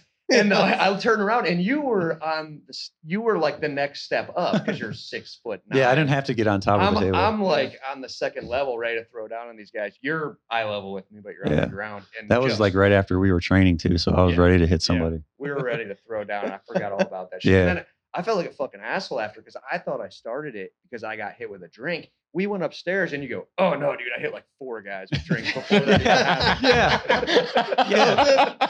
Like I apologized to the group. Like where you're with customers that've spent all this money. Yeah, Alex diffused it. Alex Yeah, like jumped in and diffused it really I think quick. it started with Dean knocking the ice over and drinks on them. They threw something back. And then I think me and Dean were both chucking shit. Yeah, you All I later was remember like, from "No, this you're-" whole thing is Gene just smacking the shit out of that guy Yeah. because it was like right in my face. Dude, Oh, he but- fucking But then he sat down. So when it was time to go, he wasn't there. Yeah, with because I us, think he like- was gonna. I think he thought that it was gonna stop right there. Yeah, and he was gonna gonna sit get down that and it one was all shot just gonna and go sit away. down, and it was a good time. It was a That good maybe time. that's the best story. That's hey, a pretty fucking that's good pretty one. solid. Yeah, that's a pretty good one. But I That's a- totally forgot about that until we were talking about. Well, I the remember telling your party. dad that story the next morning at SEMA. We were all kind of talking shit about it, and he goes, got to the part where Dean hit that guy in the back of the head, and he headbutt you, and without hesitation, I remember your dad going, "Did Jeremy beat the fuck out of all of them?" Fuck yeah, he did. Yeah, it came out of left field for me. I Uh, was fucking shit. You were faced that fucking night. gone, dude. I remember I how fucked wasn't up like, you were. I didn't even know there was like a fight happening. I'm Yeah. just like, I was just there. You were gone. It was. Yeah, It I was remember it being like, you're fucking partying, you look over and you're like, what's up, dude? And like, Oh, all of yeah. a sudden this guy gets slapped. I'm like, what the fuck? This guy just I feel like when Got the slapped. dust settled, you were behind everyone. Hey, what too. was- like you went no, around hey, everybody. we forgot about a big component in this story. Richard Where was Rollins? Henry? Oh, Henry probably started. He was the whole provoking thing. Yeah. the shit too. He was the one. Now that I remember, like he was throwing shit as well. Richard Rollins was there too. Of That's the first time I saw Richard Rich, Rollins. You hear He came hear walking in. his story. awesome. So it was Dude, he fucking- Richard Rollins, Richard Sloan Rollins. Kettering. And there's a Yeah. random guy there. Richard Rollins was there. You don't know Sloan Kettering. He was on stage. He was having a fucking blast. I ran into him in the bathroom. John Hopkins was there. Yep. I ran him Blazing into a it up. bathroom. I swear to fucking God, Richard Rollins. Was Did there this, the whole No, no, time. he did. We were partying and this fucking entourage like Yes. starts mobbing through the Yeah. aisleway, and I'm like, what the fuck is What- going on? If you tell me Jay Gustafson was there, No, it's And- Tao. I bet you next time and- you talk to Richard because you guys. Are and he boys, goes- and he will goes down the remember this aisle. night. He goes down the aisle and he disappears into the dance floor. The next thing you see is Richard Rollins standing on top of a table in the middle of the dance floor like this. 100%. Typical Arms Richard just Rollins fucking doing move. He this, was on dude. stage. He was like at the Notorious. peak I mean, of like the, Really? the Yeah. yes. The club's called Tao, right? It's downstairs at MGM, right? Or I am don't crazy? even Tao remember was that. at Tao was at Aria, isn't it? Or- I No, don't- we it weren't was at at Aria. We were, MGM. yeah, it was. It was downstairs at MGM. Yeah, right? no, it was like the big in the big one upstairs in the back. I don't So remember the next club. time you talk to Richard, he Ask will him. remember this, and he'll Standing remember up on a the little table. scuffle in the back. He'll remember when those RS boys were there. I saw him in the bathroom. I was smitten. It's a pretty kick-ass SEMA story. I wish I would have had a picture of John on the table. I That's the can't only thing believe I that regret don't. about I've that. been hearing about this for years because every time I I wish see I knew. Dean, I didn't even know about that. every time I see portion of it. Dean, he tells me he has an image plastered in his mind of me because it was like a You were full-blown fucking dance club, pissed, dude. lights going, and I don't know if you remember it. Everybody was going, John, you're not gonna be allowed in because I didn't bring dress clothes and I was in a fucking t-shirt. Well, we in all were. my mind, I believe that they thought I was like personal security for Yeah, the he- rich guys, and I stepped up because I wasn't even wearing. Dude, don't. They got this dude from Detroit over there, man. Yeah. Don't. Like he doesn't have a collared shirt on. He's He's from 8 Mile. I like to keep, Oh, Eminem reference. I like to keep That's a John John around reference. anyway for that, like, intimidation factor and like. if I don't know. there I wish I had that happens to picture be because it was some badass, and sort he of was like, he, altercation. no hesitation, called out the biggest dude there. You It was guys, pretty fucking big. what is the best car movie? Oh, for me, it's American Graffiti. I won't even lie. Where's Is that boring? where's Has your, anybody said that? where's your flathead, man? Where's your wallet? Is that you in that beautiful car? What a waste of machinery. No, I went through a phase where I watched that movie a lot, but I mean, there's a lot of cool car movies, man. That American Graffiti. I mean, there's nothing wrong with that. I like That's it the thing because- that came to your mind. That's your you favorite know what's one. cool about that? It's kind of like this conversation. It just seemed like it was like a day in the life of You were just hanging out with them.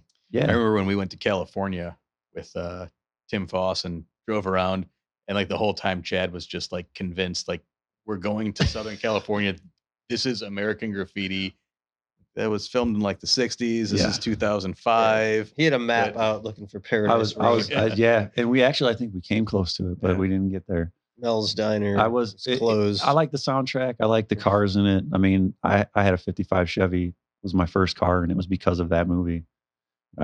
It seemed like a 32 Ford was like way out of reach, or like, how do you build a 32 Ford? I want a 55 Chevy. So that's what I'd say would be my favorite movie. I haven't seen it in a long time though. Best advice you've ever received? Man, I can't think of a lot of like.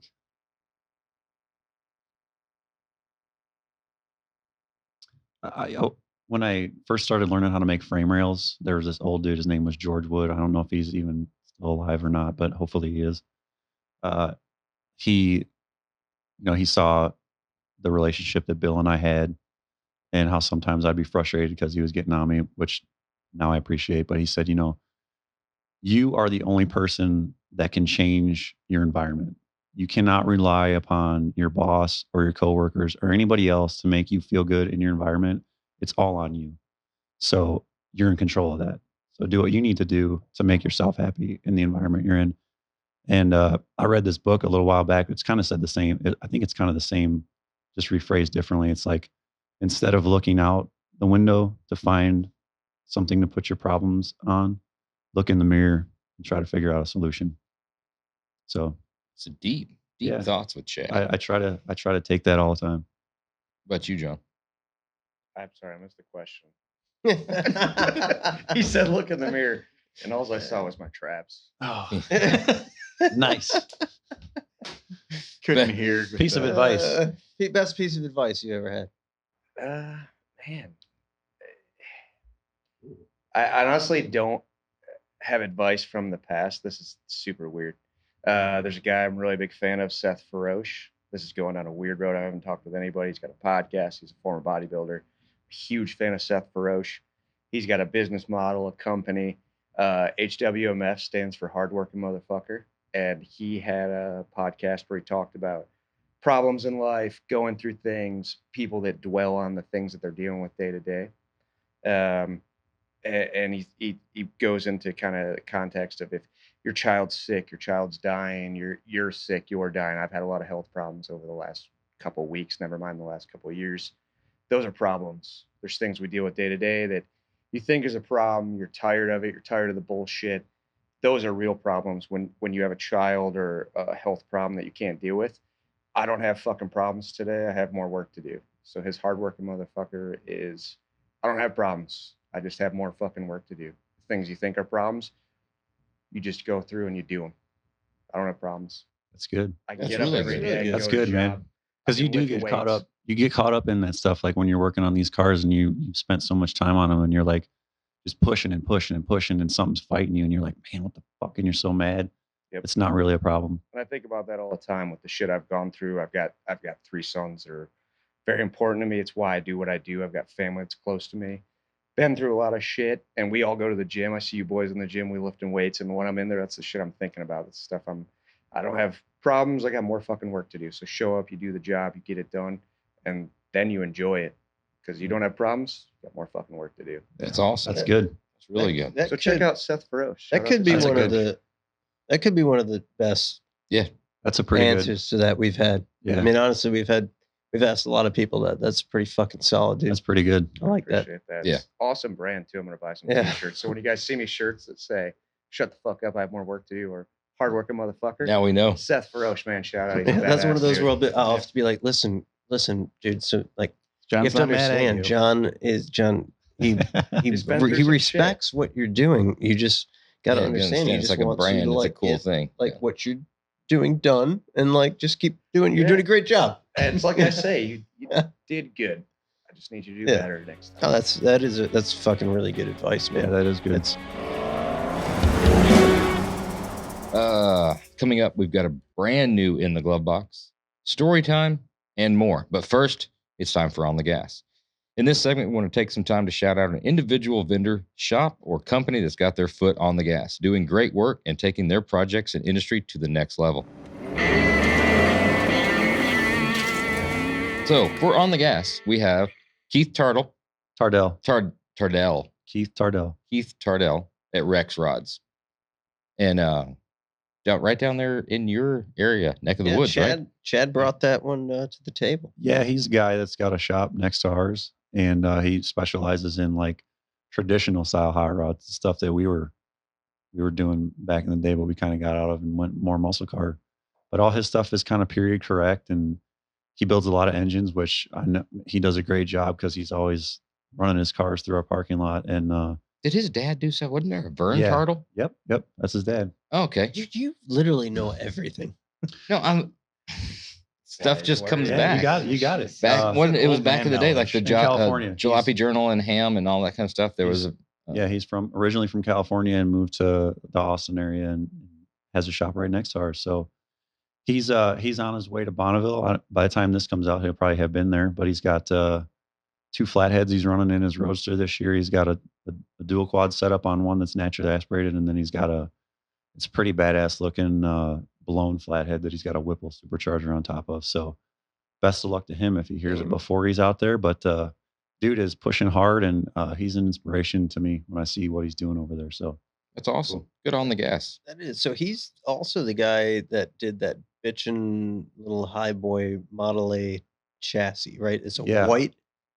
yeah, I think he Chassis. did the chassis work and the motor work on it. It was there a couple years ago. I don't know the whole So I backstory, but it was in his shop. Yeah, Nasty sounding dude. bastard, I remember seeing the stance, the front rails on it, and the way he did the motor mounts and everything. I remember seeing that, and it was super Yeah. fucking sick because I But- think it had like a 37 tube axle, maybe.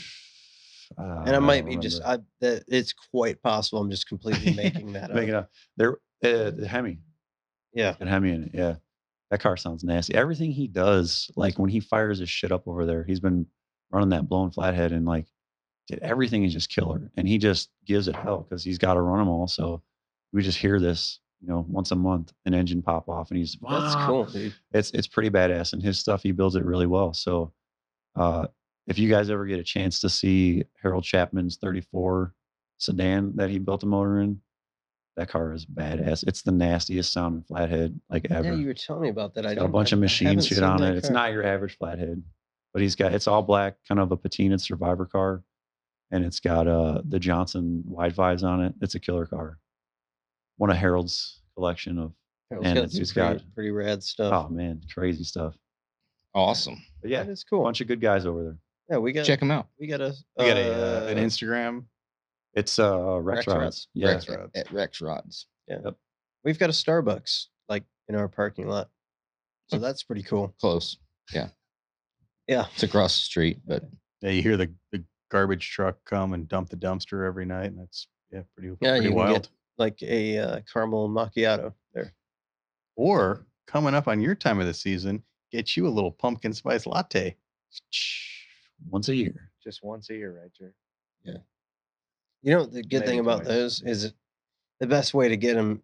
You get a grande, because it's a little bit smaller, so it's more manageable to go fuck yourself with. Ooh. Because the venti would be tough. How many? That's a lot to take in. could I- him fucking himself with it undo the fact that you drink them? I'm Man, You're it's- gonna, hey, you're gonna dude, stand hold on there. though, man. You're gonna fucking stand there, Do you remember when and you're we were- gonna tell me that this fucker orders chocolate covered almonds and a fucking soy mocha latte, I fucking do not order. double. When- And then he- Now we're things just making he shit orders at Starbucks. if we're gonna get down And to you're gonna fuck Starbucks with me? orders, he does have a more pretentious Starbucks order. yes, Yeah, I because get you can't just order a coffee. You have Like to a- tell it's Pike Place. tenfold. If you I'll just take- say I I will want a take- coffee, Yeah, we go That's there. sufficient. All right, so here's the No, coffee I order. know, there's 3 different coffees. Here's the coffee order. Coffee's the dark. Here's the I'm with coffee Phil. order. Hey, Yep. I'm with Phil. let me get 2 coffees, grande, black, No. and a Park Place No. medium roast with 6 That's just fucking stevias in there and some almond milk. And do you guys have any chocolate covered almonds back there? I know the chocolate covered almonds are oftentimes not in stock. Do you have any chocolate covered almonds back there? It's a rookie move. Just call It is. And then every single time, hold on, let me check if we have chocolate covered. they're at the front by the you were register. like, yes, Go walk around the yes, front. go They're- ahead and check, and we'll sit here while you check for the chocolate covered almonds. Chocolate because- covered almonds are phenomenal. Yes, and then we sit there and we wait for the chocolate covered almonds, and then they always come back. Oh, yes, sir. It looks like we do have some chocolate covered almonds.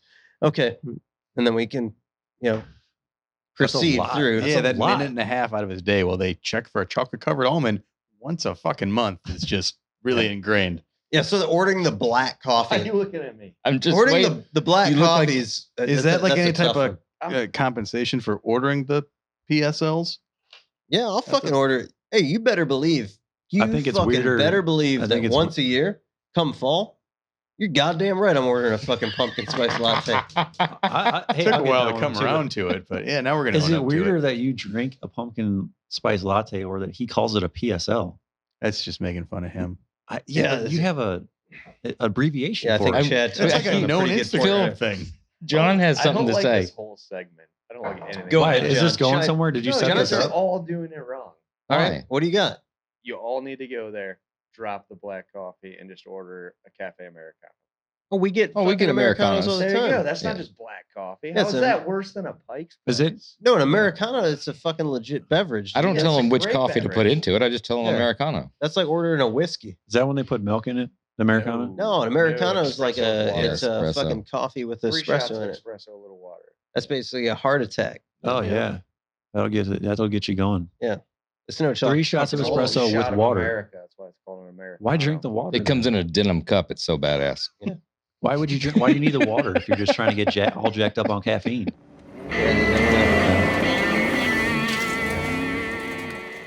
Glove box, pocket dumps, Yep. fellas. It's time for the glove box. We tell Oh, my you shit's gonna about be some so of boring. the cool Yeah, new shit. gear, guns, EDC shit, whiskey, and other stuff we're into. This segment is brought to you by Stillhouse Spirits. Stillhouse has 6 different spirits in their portfolio: original whiskey, black bourbon, apple crisp whiskey, classic vodka, peach tea whiskey, spiced cherry whiskey. Stillhouse products are made in the USA, and the cans they come in are 100% stainless steel, so they chill quickly. Drink Stillhouse whiskey, the unbreakable spirit. Find Stillhouse whiskey at a store near you by going to stillhouse.com and using the store locator. That's STILLHOUSE.com. Speaking of Stillhouse, I think you're going to let everybody know next week that here in the next few days, we'll have the competition because you So- finally brought yours to the table. Well, I brought my cocktail to the table. Spencer's like really pushing for the shop vote on that. I didn't know this was Each- a thing. Everybody's looking. We at me. each. Well, I mean, Yeah. you're running the shop floor, so you need to know about this now. So we're letting you know. Stillhouse being the great sponsor they are, we've been trying all of their products. It was a challenge that we made to each other. Each of us had to make a cocktail using the Stillhouse whiskeys. We all each had a different flavor. Last night, or a few days ago, Jeremy just brought his to the table. So now each of us have made our own cocktail. Spencer's wanting us to make more of them for the shop to judge. That part's a terrible idea. Is it really? The So beer fridge isn't enough. We Well, have the a fridge problem- full of beer now. It's cocktails. so how do and we a judge crew. it then?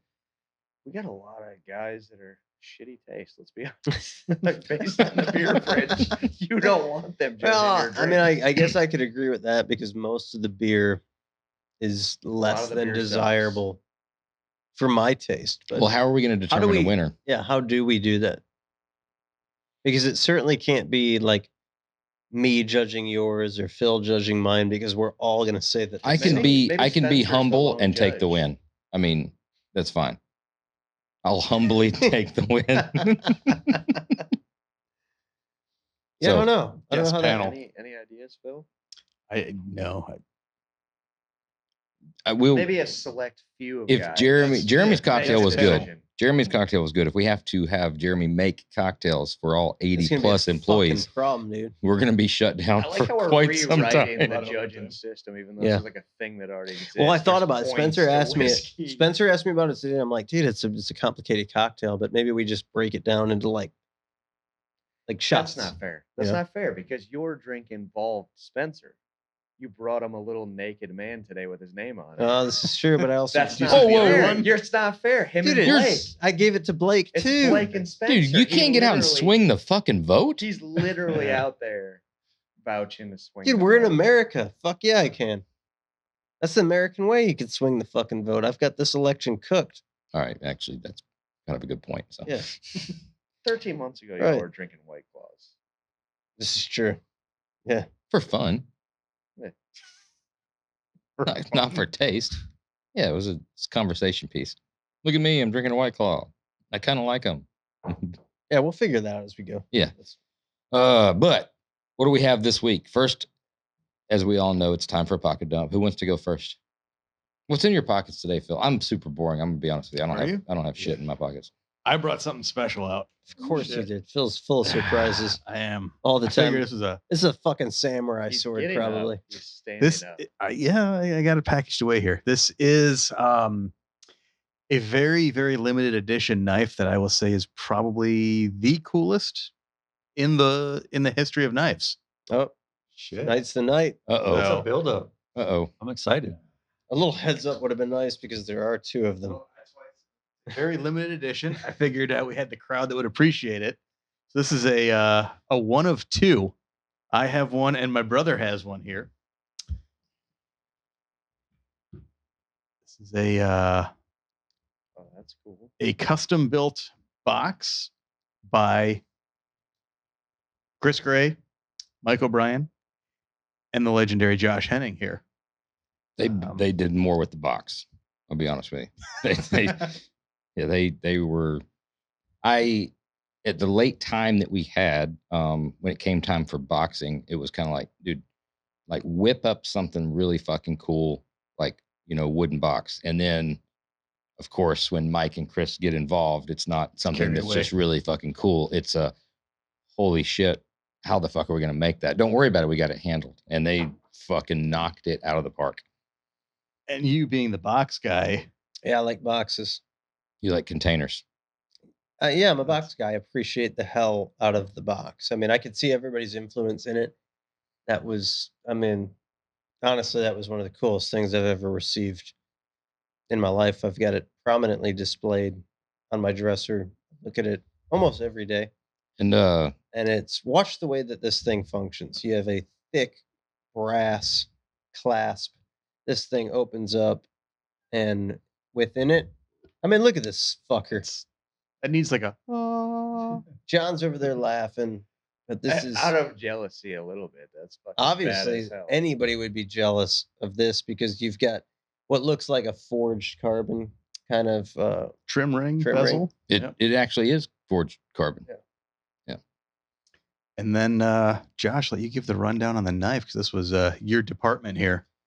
So we did a Microtech UTX 85 and then completely disassembled it, had it all engraved, and then thought it would be a super fucking cool idea to polish every little piece of stainless and titanium that was on it.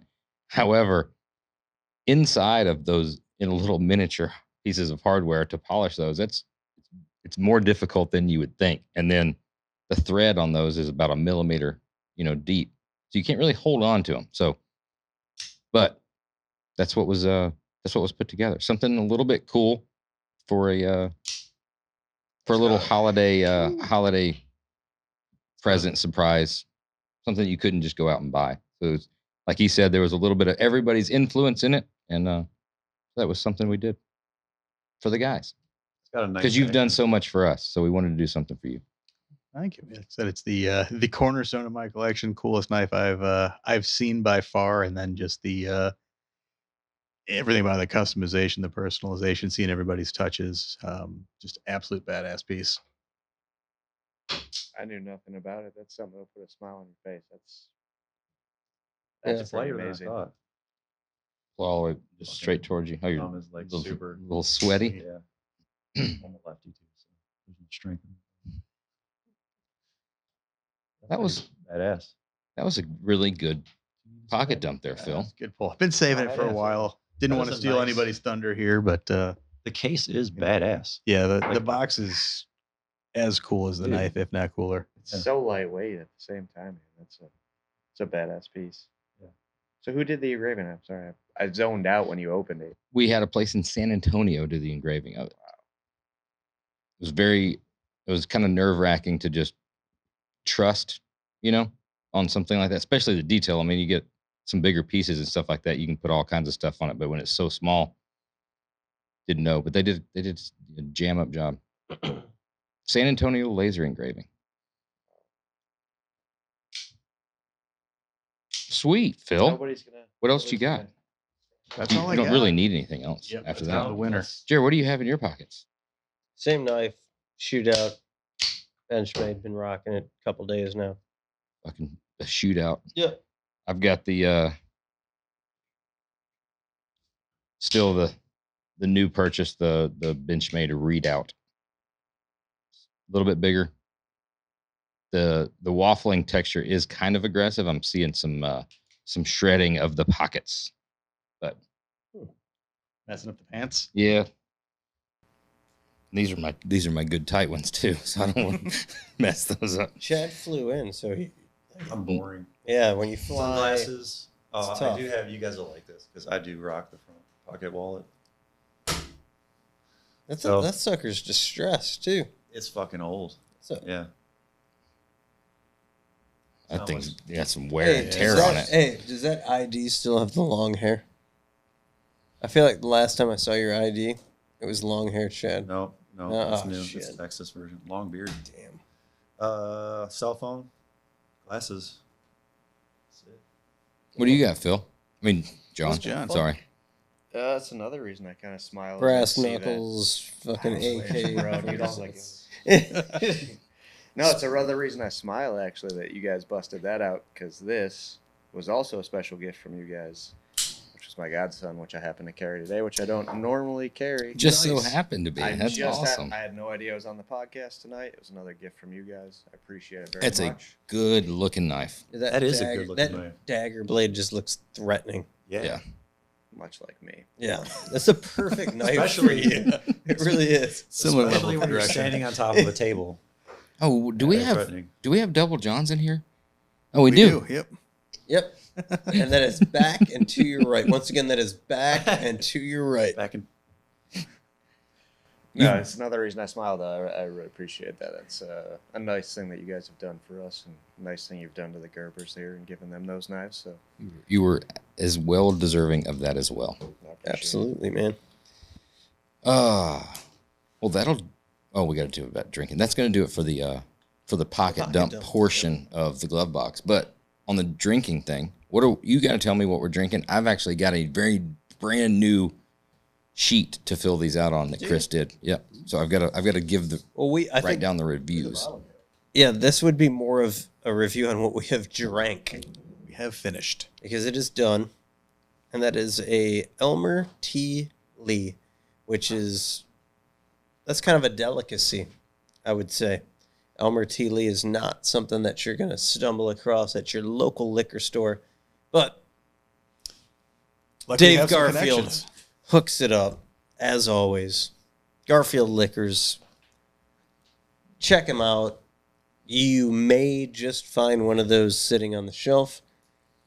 Probably Nope, not, it's my but home you away will, from home. You will not you find will that. find some really good stuff sitting on the shelf. Now, Is be it- friends with Mikey at the Garfield location in Crystal Lake. Yeah, He'll and hook you up with John's Weller. dude. John's a regular. John Dude, is a Dave, Garfield. feel free to look up my points. Yeah. Is I don't turn them in. I have many VIP John's a points. regular Is Garfield's guy. Is it? Have we There's decided? a bar in Crystal Lake, right? There is a bar in Crystal Lake. It just reopened. They got some great stuff. Is it still Garfield's liquor store or Garfield's beverage? Beverage Or is he Warehouse. has he The changed Emporium. it? Has he changed it to Garfield's Liquor Emporium? Beverage Garfield's Emporium. Beverage Emporium. Beverage Yeah, Warehouse. Josh for the tried to record. rename it last week.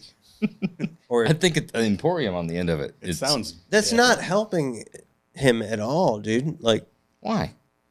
because that's like just it's like It'll the, come up in a Google search. Yeah, that's like the tea bucket shop instead of like the Roadster Shop. It's, who's gonna find that? Like, oh yeah, look it up, guys. Look it up. Look it up. Check them out. The important words still come first. All right, at any rate, it's Elmer T. Lee. It's a single barrel Kentucky straight bourbon whiskey, 90 proof. This is one of those holy grails, I'd say. The Elmer T. Lee is up there with like a Pappy Van Winkle. Something that, yeah, you're probably not going to find it sitting on the shelf, but it is. Interestingly enough, it's not for Absolutely. everybody either. You talk to people all the time, and they're like, "Oh, I'm not an Elmer T. Lee fan," or you keep people that have it, and Other than they should be It's- drinking Bacardi and Coke. it's just it's a hotter. I don't find it to be Yeah. hot. Really? At all? No. Do you find either of you guys find it to be hot? No, I think I find it that's to be a really very, easy to drink. very It's- smooth. It's light. It's It's a 90 proof. Yeah, being a 90 proof, it's super light. I find that to be absolutely phenomenal. Probably, I'm going to review the shit out of that because that is. What are you giving it? I'm going to give it a. I'm going to give that an 8.75. That's up there. Breaking That's breaking technical. news. That's your Yeah. that's your highest That's your up highest there rating because ever. That's a, yeah, and I think that's It's warranted. deserving. I think the Elmer T. Lee is one that that's a kick-ass bourbon, man. It's not too hot. It's I love the bottle. I love the brand. I like how just exclusive it is. It's a cool one to chase down. I've got a few bottles of it back at home, and I savor them. But great stuff. Very good. I'll stick to that review. It's super good 8.75. stuff. What do you got, Phil? I'm gonna get. It's definitely in my top 10, maybe a top 5 bourbon for me. 8.5. Wow. You put that, wow. This is high. I wasn't expecting that high, honestly. Really? Yeah.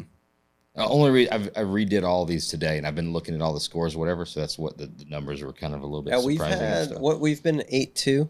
What's my highest review prior to that? Phil's highest has been an 8.3 on Elijah Craig, 18-year. He did an 8.5 on Blanton's. He did an 8.5 on Rock Hill Farms. Did I?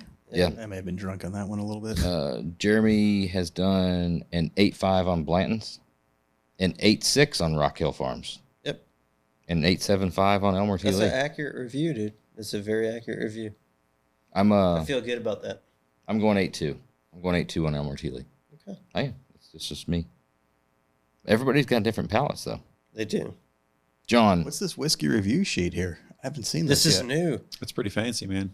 Yeah, we were scribbling this on like a random piece of paper. Yeah, you and got your little. Chris put this together Nice little piece. so that we've got something to keep track of all You these. showed me the backside from 3 different angles. This will now. be this maybe be a memento for That's- some lucky. I like that. And lucky Josh's fan. got fucking beautiful handwriting. No, dude, I'd That like. does look good. I have Doesn't he? horrible. I have He really I horrible think it looks handwriting. nice. Yeah, Yeah. he's Horrible. got good handwriting. The, There's a lot of things that he does horribly wrong. Handwriting is not one of them. He's got No. good. He's got very good penmanship. It would not look that way if I had wrote that. metallic Sharpies are difficult to try and get. From good looking. my point of view, it looked like nothing was even coming out. I'm like, he's just like trying to like push it in so he can remember it later. Next up, it's time for what I hope is going to be one of the best story time. I have a story that I feel like Chad's the only person who can corroborate. That's not the story you guys fucking wanted to hear. Is it? I just want That good story stories. have a story that I don't know promise. about. I promise. I have no agenda. I just want funny stories. That's perfect. Go ahead and tell your story about Chad. No, it's Then- not a story about Chad. It's just he's the only man alive who I think can corroborate my perception of it. Oh, So, there was a time you were overseeing. You two were both out of town. We had an employee whose name I don't think anyone knows to this day. We know him as Sideshow Bob. Oh shit! I If think I know anyone where this out is there going. knows his name or who he is, maybe we could track this down. Leaving the shop late at night. Sideshow Bob is called Sideshow Bob because he looks literally like Sideshow Bob. Sideshow fucking Bob. Yeah. 420 Yep. clock tattooed across his wrist like a Dali melting painting. What, 6'4" maybe? Giant man. Incredible skills that He come could out look of me nowhere. in the eye, but he was about 2 of me wide. He's Yeah. literally an enigma of a man. He came Yeah. from Ron Finch's background in Detroit. The man is such a mystery that I came from Detroit. I was walking my dog at my house back in Michigan after working here for 3 months, and I thought I saw the van he lived in parked in my neighborhood. And it turns out I did because his mother lived 1 block over from me back in Detroit. Wow. Oh He shit! cooked his own hot dog I was just gonna say that on a couch in his van in the parking lot. he took my old couch. He did when you moved from Elgin. So he Yeah, cooked and I was his like, own dude. hot dogs in his van on Chad's couch. Yeah, in the parking lot. and I was like, "Where are you gonna put the couch?" And he's like, "I'm just gonna keep it in my van." Like, because he didn't know we had a lunchroom with microwaves. He had no idea we had a lunchroom, so he cooked them. Dude, What a did he cook microwave's them not in? going to give you the same effect as an open flame. He had a grill in the van. yeah, he had a little like No. charcoal. It was a I charcoal thought grill. it was on the blacktop with like lighter fluid. I think he at had- one time I saw him light him. I with think he lighter had like one of those little Weber charcoal ones, George, like a tailgater like a one. George Foreman. fluid. Just an enigma of a man. George Foreman probably would have been safer because the van looked like it was about to blow up anyway. So, But he had insane skill as a machine. dude, Ed, Oh, yeah. remember he dude. had that little tabletop? Dude was lathe? 100%. He carried it in He here. he actually built some of the parts on C1RS did? on that lathe. Uh, Like it was the shittiest, tiniest little fucking lathe you'd ever see. But the stuff he could spin off of it was like, Really? and Anything you would could never think expect of. it from him looking at him. Like, for And real. you'd be like, man, I wish we had this tool. He would walk out to his van and bring it in. You would be like, what the fuck? Do you think he was even real? I don't know, man. There's so many stories. Was he that we a could unpack. ghost? Wasn't he not like some Olympic like bike rider who came No, but he did in tell me how he built a bike one time that had a bowl in it, that he could smoke pot off? and he had a cord. He could just run it to his mouth, and he would ride it down the street while he was smoking. He's not an Olympic Harley Sportster burnout. Fucking Okay, no, you're no, ruining no. the story like Phil did my fish. All right. story. We're leaving work. Nobody's here now.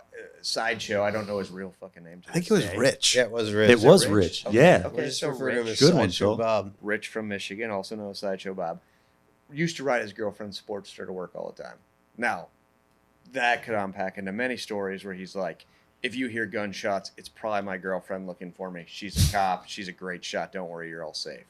Like the man, you can unpack this for days. Yeah, you can't. You literally cannot put it into words. So we're leaving work, and you are basically in charge and stressed out. So we're leaving, and the way I'm going to tell the story the way I remember it. Chad's going to corroborate or not. I was trying to remember some of the story the other night because for some reason it popped in my head, and I don't know why. But yeah, maybe it's just the because you were moment. thinking about It's it. the moment. I was thinking about it. So we're leaving work. We're going out that side door, which is now like by the dyno room. And all I remember was being coming out the door, and I remember Chad looking at me and going, "This guy doesn't even have a helmet on. He's gonna fucking die one day on his girlfriend's Sportster." And as we're saying that, he's lined up on the back grass and just lays it. And he's a big man, 6'4", 200 and some pounds on Yeah. a Sportster. With fucking hair, literally like Past his Sideshow Bob. shoulders for Yeah. throw it Curly. out. Like the dude from Lost. I'm trying to figure out who he would Sideshow look like. Bob from Yes, The Simpsons. yes, but he's not that. He's not I like a get you. fat guy. Yeah. He's just a large Just man. big. He's not. So it looks 100%. That's the Okay. hair, though. it looks like a mini bike underneath him. Yes. Yeah. And he's lined up at the grass and just lays into it. And we're at the back door. Now, this is the way I remember it. He's on it. He's seated. He's throttled into it. He's spinning the tires and gets thrown to the right side of the bike with a whiskey throttle. Like, big man, Yes. he's riding it and gets thrown to the right side of the bike. Right now, he's dragging across the blacktop. So what happens Still hanging on with the the throttle? whiskey throttle? He does You not just- like yeah. no, that hasn't happened yet. He doesn't let go. He's on the right side of the bike. All of a sudden, somehow it whiskey throttles, hooks up, and high sides at the same fucking time. An enigma that's never happened, which is why I don't trust my own memory, and gets thrown over the seat to the left side of the bike. Now he's here. That's the whiskey throttle. Now he's on the left Yeah, side he of the hangs bike. it. He hangs that thing wide open, but at the same time turns a hard right. Now, when I say he's dragging his shins are skinning across the pavement, and now he's in full perspective of us standing at the door looking at him, but turns a hard right out into 83. He doesn't go right into the ditch. He doesn't go left into the telephone pole. Goes out the entrance of the parking lot, and he's now in 83. Spinning in circles No. like a goddamn stunt show. He made it into 83. He didn't hit the curb. He didn't Which hit is the a side. county highway, Yeah. you know? And Thank God it there's was late. not normally traffic at this time of night, but all of a sudden there's cars stopping both ways from this large man doing circles. Wow, wow, wow. And a wall of smoke rises around him. He disappears in the smoke. We don't see Sideshow anymore. I'm laughing so hard I'm crying and I can't see it. And Chad's a better man than me. I see him move towards him in assistance in case he's injured. And I'm crying laughing. I thought he was right? dead, man. All of a sudden, he just stands up. He just pops up with his bike and wanders it. His pants, his jeans, which are almost Jinkos because they're so baggy, are shredded. His pants, his shoes are ruined. The pegs are bent. The fucking mirrors are bent. And he just walks past. He's like, "Oh shit, my girlfriend's gonna kill me." Comes inside, gets Allen wrenches, adjusts his pegs, adjusts everything. Jumps back on his bike, does another burnout as he's leaving, just see you fuckers as he's on his way out the door. No, that's the way I remember this. And the only reason I bring this up now is because Chad is the only other grown man who was there to say, yes, your memory is correct, or no, you're way the fuck off. I missed it. I wasn't Your there memory that day. is correct. I couldn't remember the ending of it, but when you said it, it's exactly what happened. I couldn't remember how it ended because I couldn't remember which way he was facing when he did the burnout. But I do remember the flopping from one side to the other What do you order double that? high like side? tank slapper. How Huh? do you double Dude, high side? I don't know. He was on it was like one side and the other side. It happened a lot Yeah. faster So than the all way you you could saw describe was his it. hair go one way, and then he flies the other way, and you see his hair go the other way, and the whole way he's shredding his shins, And, losing his dude, shoes. he hung onto it. He never let go. Yeah, he got a 9-second ride, dude. It Like, might he just be the fucking Full pull. yeah. He got the The whole hat off. I'm so happy that my Wow. memory is He did not- because it's the most epic story of all Yeah, time. he did in that not let case. go the entire time. If you had video of that you could play here, God, you I would wish we never did. stop playing it because it's a double high side. Yeah. It's never happened That's- in history. He and on a Sportster, nonetheless. That's probably one of my greatest regrets in my life. I don't know where I was that night, but I didn't see it. that Missing was that. when we were working on C1RS, I It was a think. late night. We were Yeah, staying late. you were working on your house a lot then. I remember. Yeah. So you could have been there. But man, that needed to be on video. And now That's I one hope that he hears this Fuck. somehow. That somehow Shows Rich, you. Shows up. or Yeah, walk Richard in Rick. tomorrow. Rich or Rick. I it think was one of them. Rich. Man, I don't know. When he If said Rich, anybody I thought knows that was Rich it. But then, from Michigan, who used to do you work for remember? Ron Here's Rich. a story about him. Do you remember when Shark Neck was here? Yes. Shiver me timbers. Shiver me timbers. I ain't Shark Neck. They were working on a car together, and they butted heads real bad, dude. Remember this one? Real The fucking fucking bad. tape line? So Sideshow puts a tape line down the entire center of the Suburban from fucking front all the way to back, down the hood, anything that tape can go on, and stringing it through, floating in the center of the car. So it's very obvious which is which half. Yeah. One no side's Sideshow Bob's, And the he, other's and he is basically Shiver Me tells the Timbers. guy, "This is my side. This is your side. Stay the fuck on your side, because if you don't, I'm gonna fucking kill you." This is the kind of shit we had to fucking deal with back in the day. Yeah. You got Shiver Me Timbers, who's on one side with a fucking shark tattoo on his neck, and he wants No, to two shark. okay, multiple sharks. But And it Shiver Me, says- let's say why we say we call him Shiver Me Timbers is because it said Shiver Me Timbers. He's definitely listening right now. Yeah, and But hey, dude, he wanted to. We have fucking TIG welders with all sorts of different tungstens and rod that you can use. Gas. He chose to use a fucking oxyacetylene Yeah. torch with what would be the best rod to feed an oxyacetylene torch that you can think of?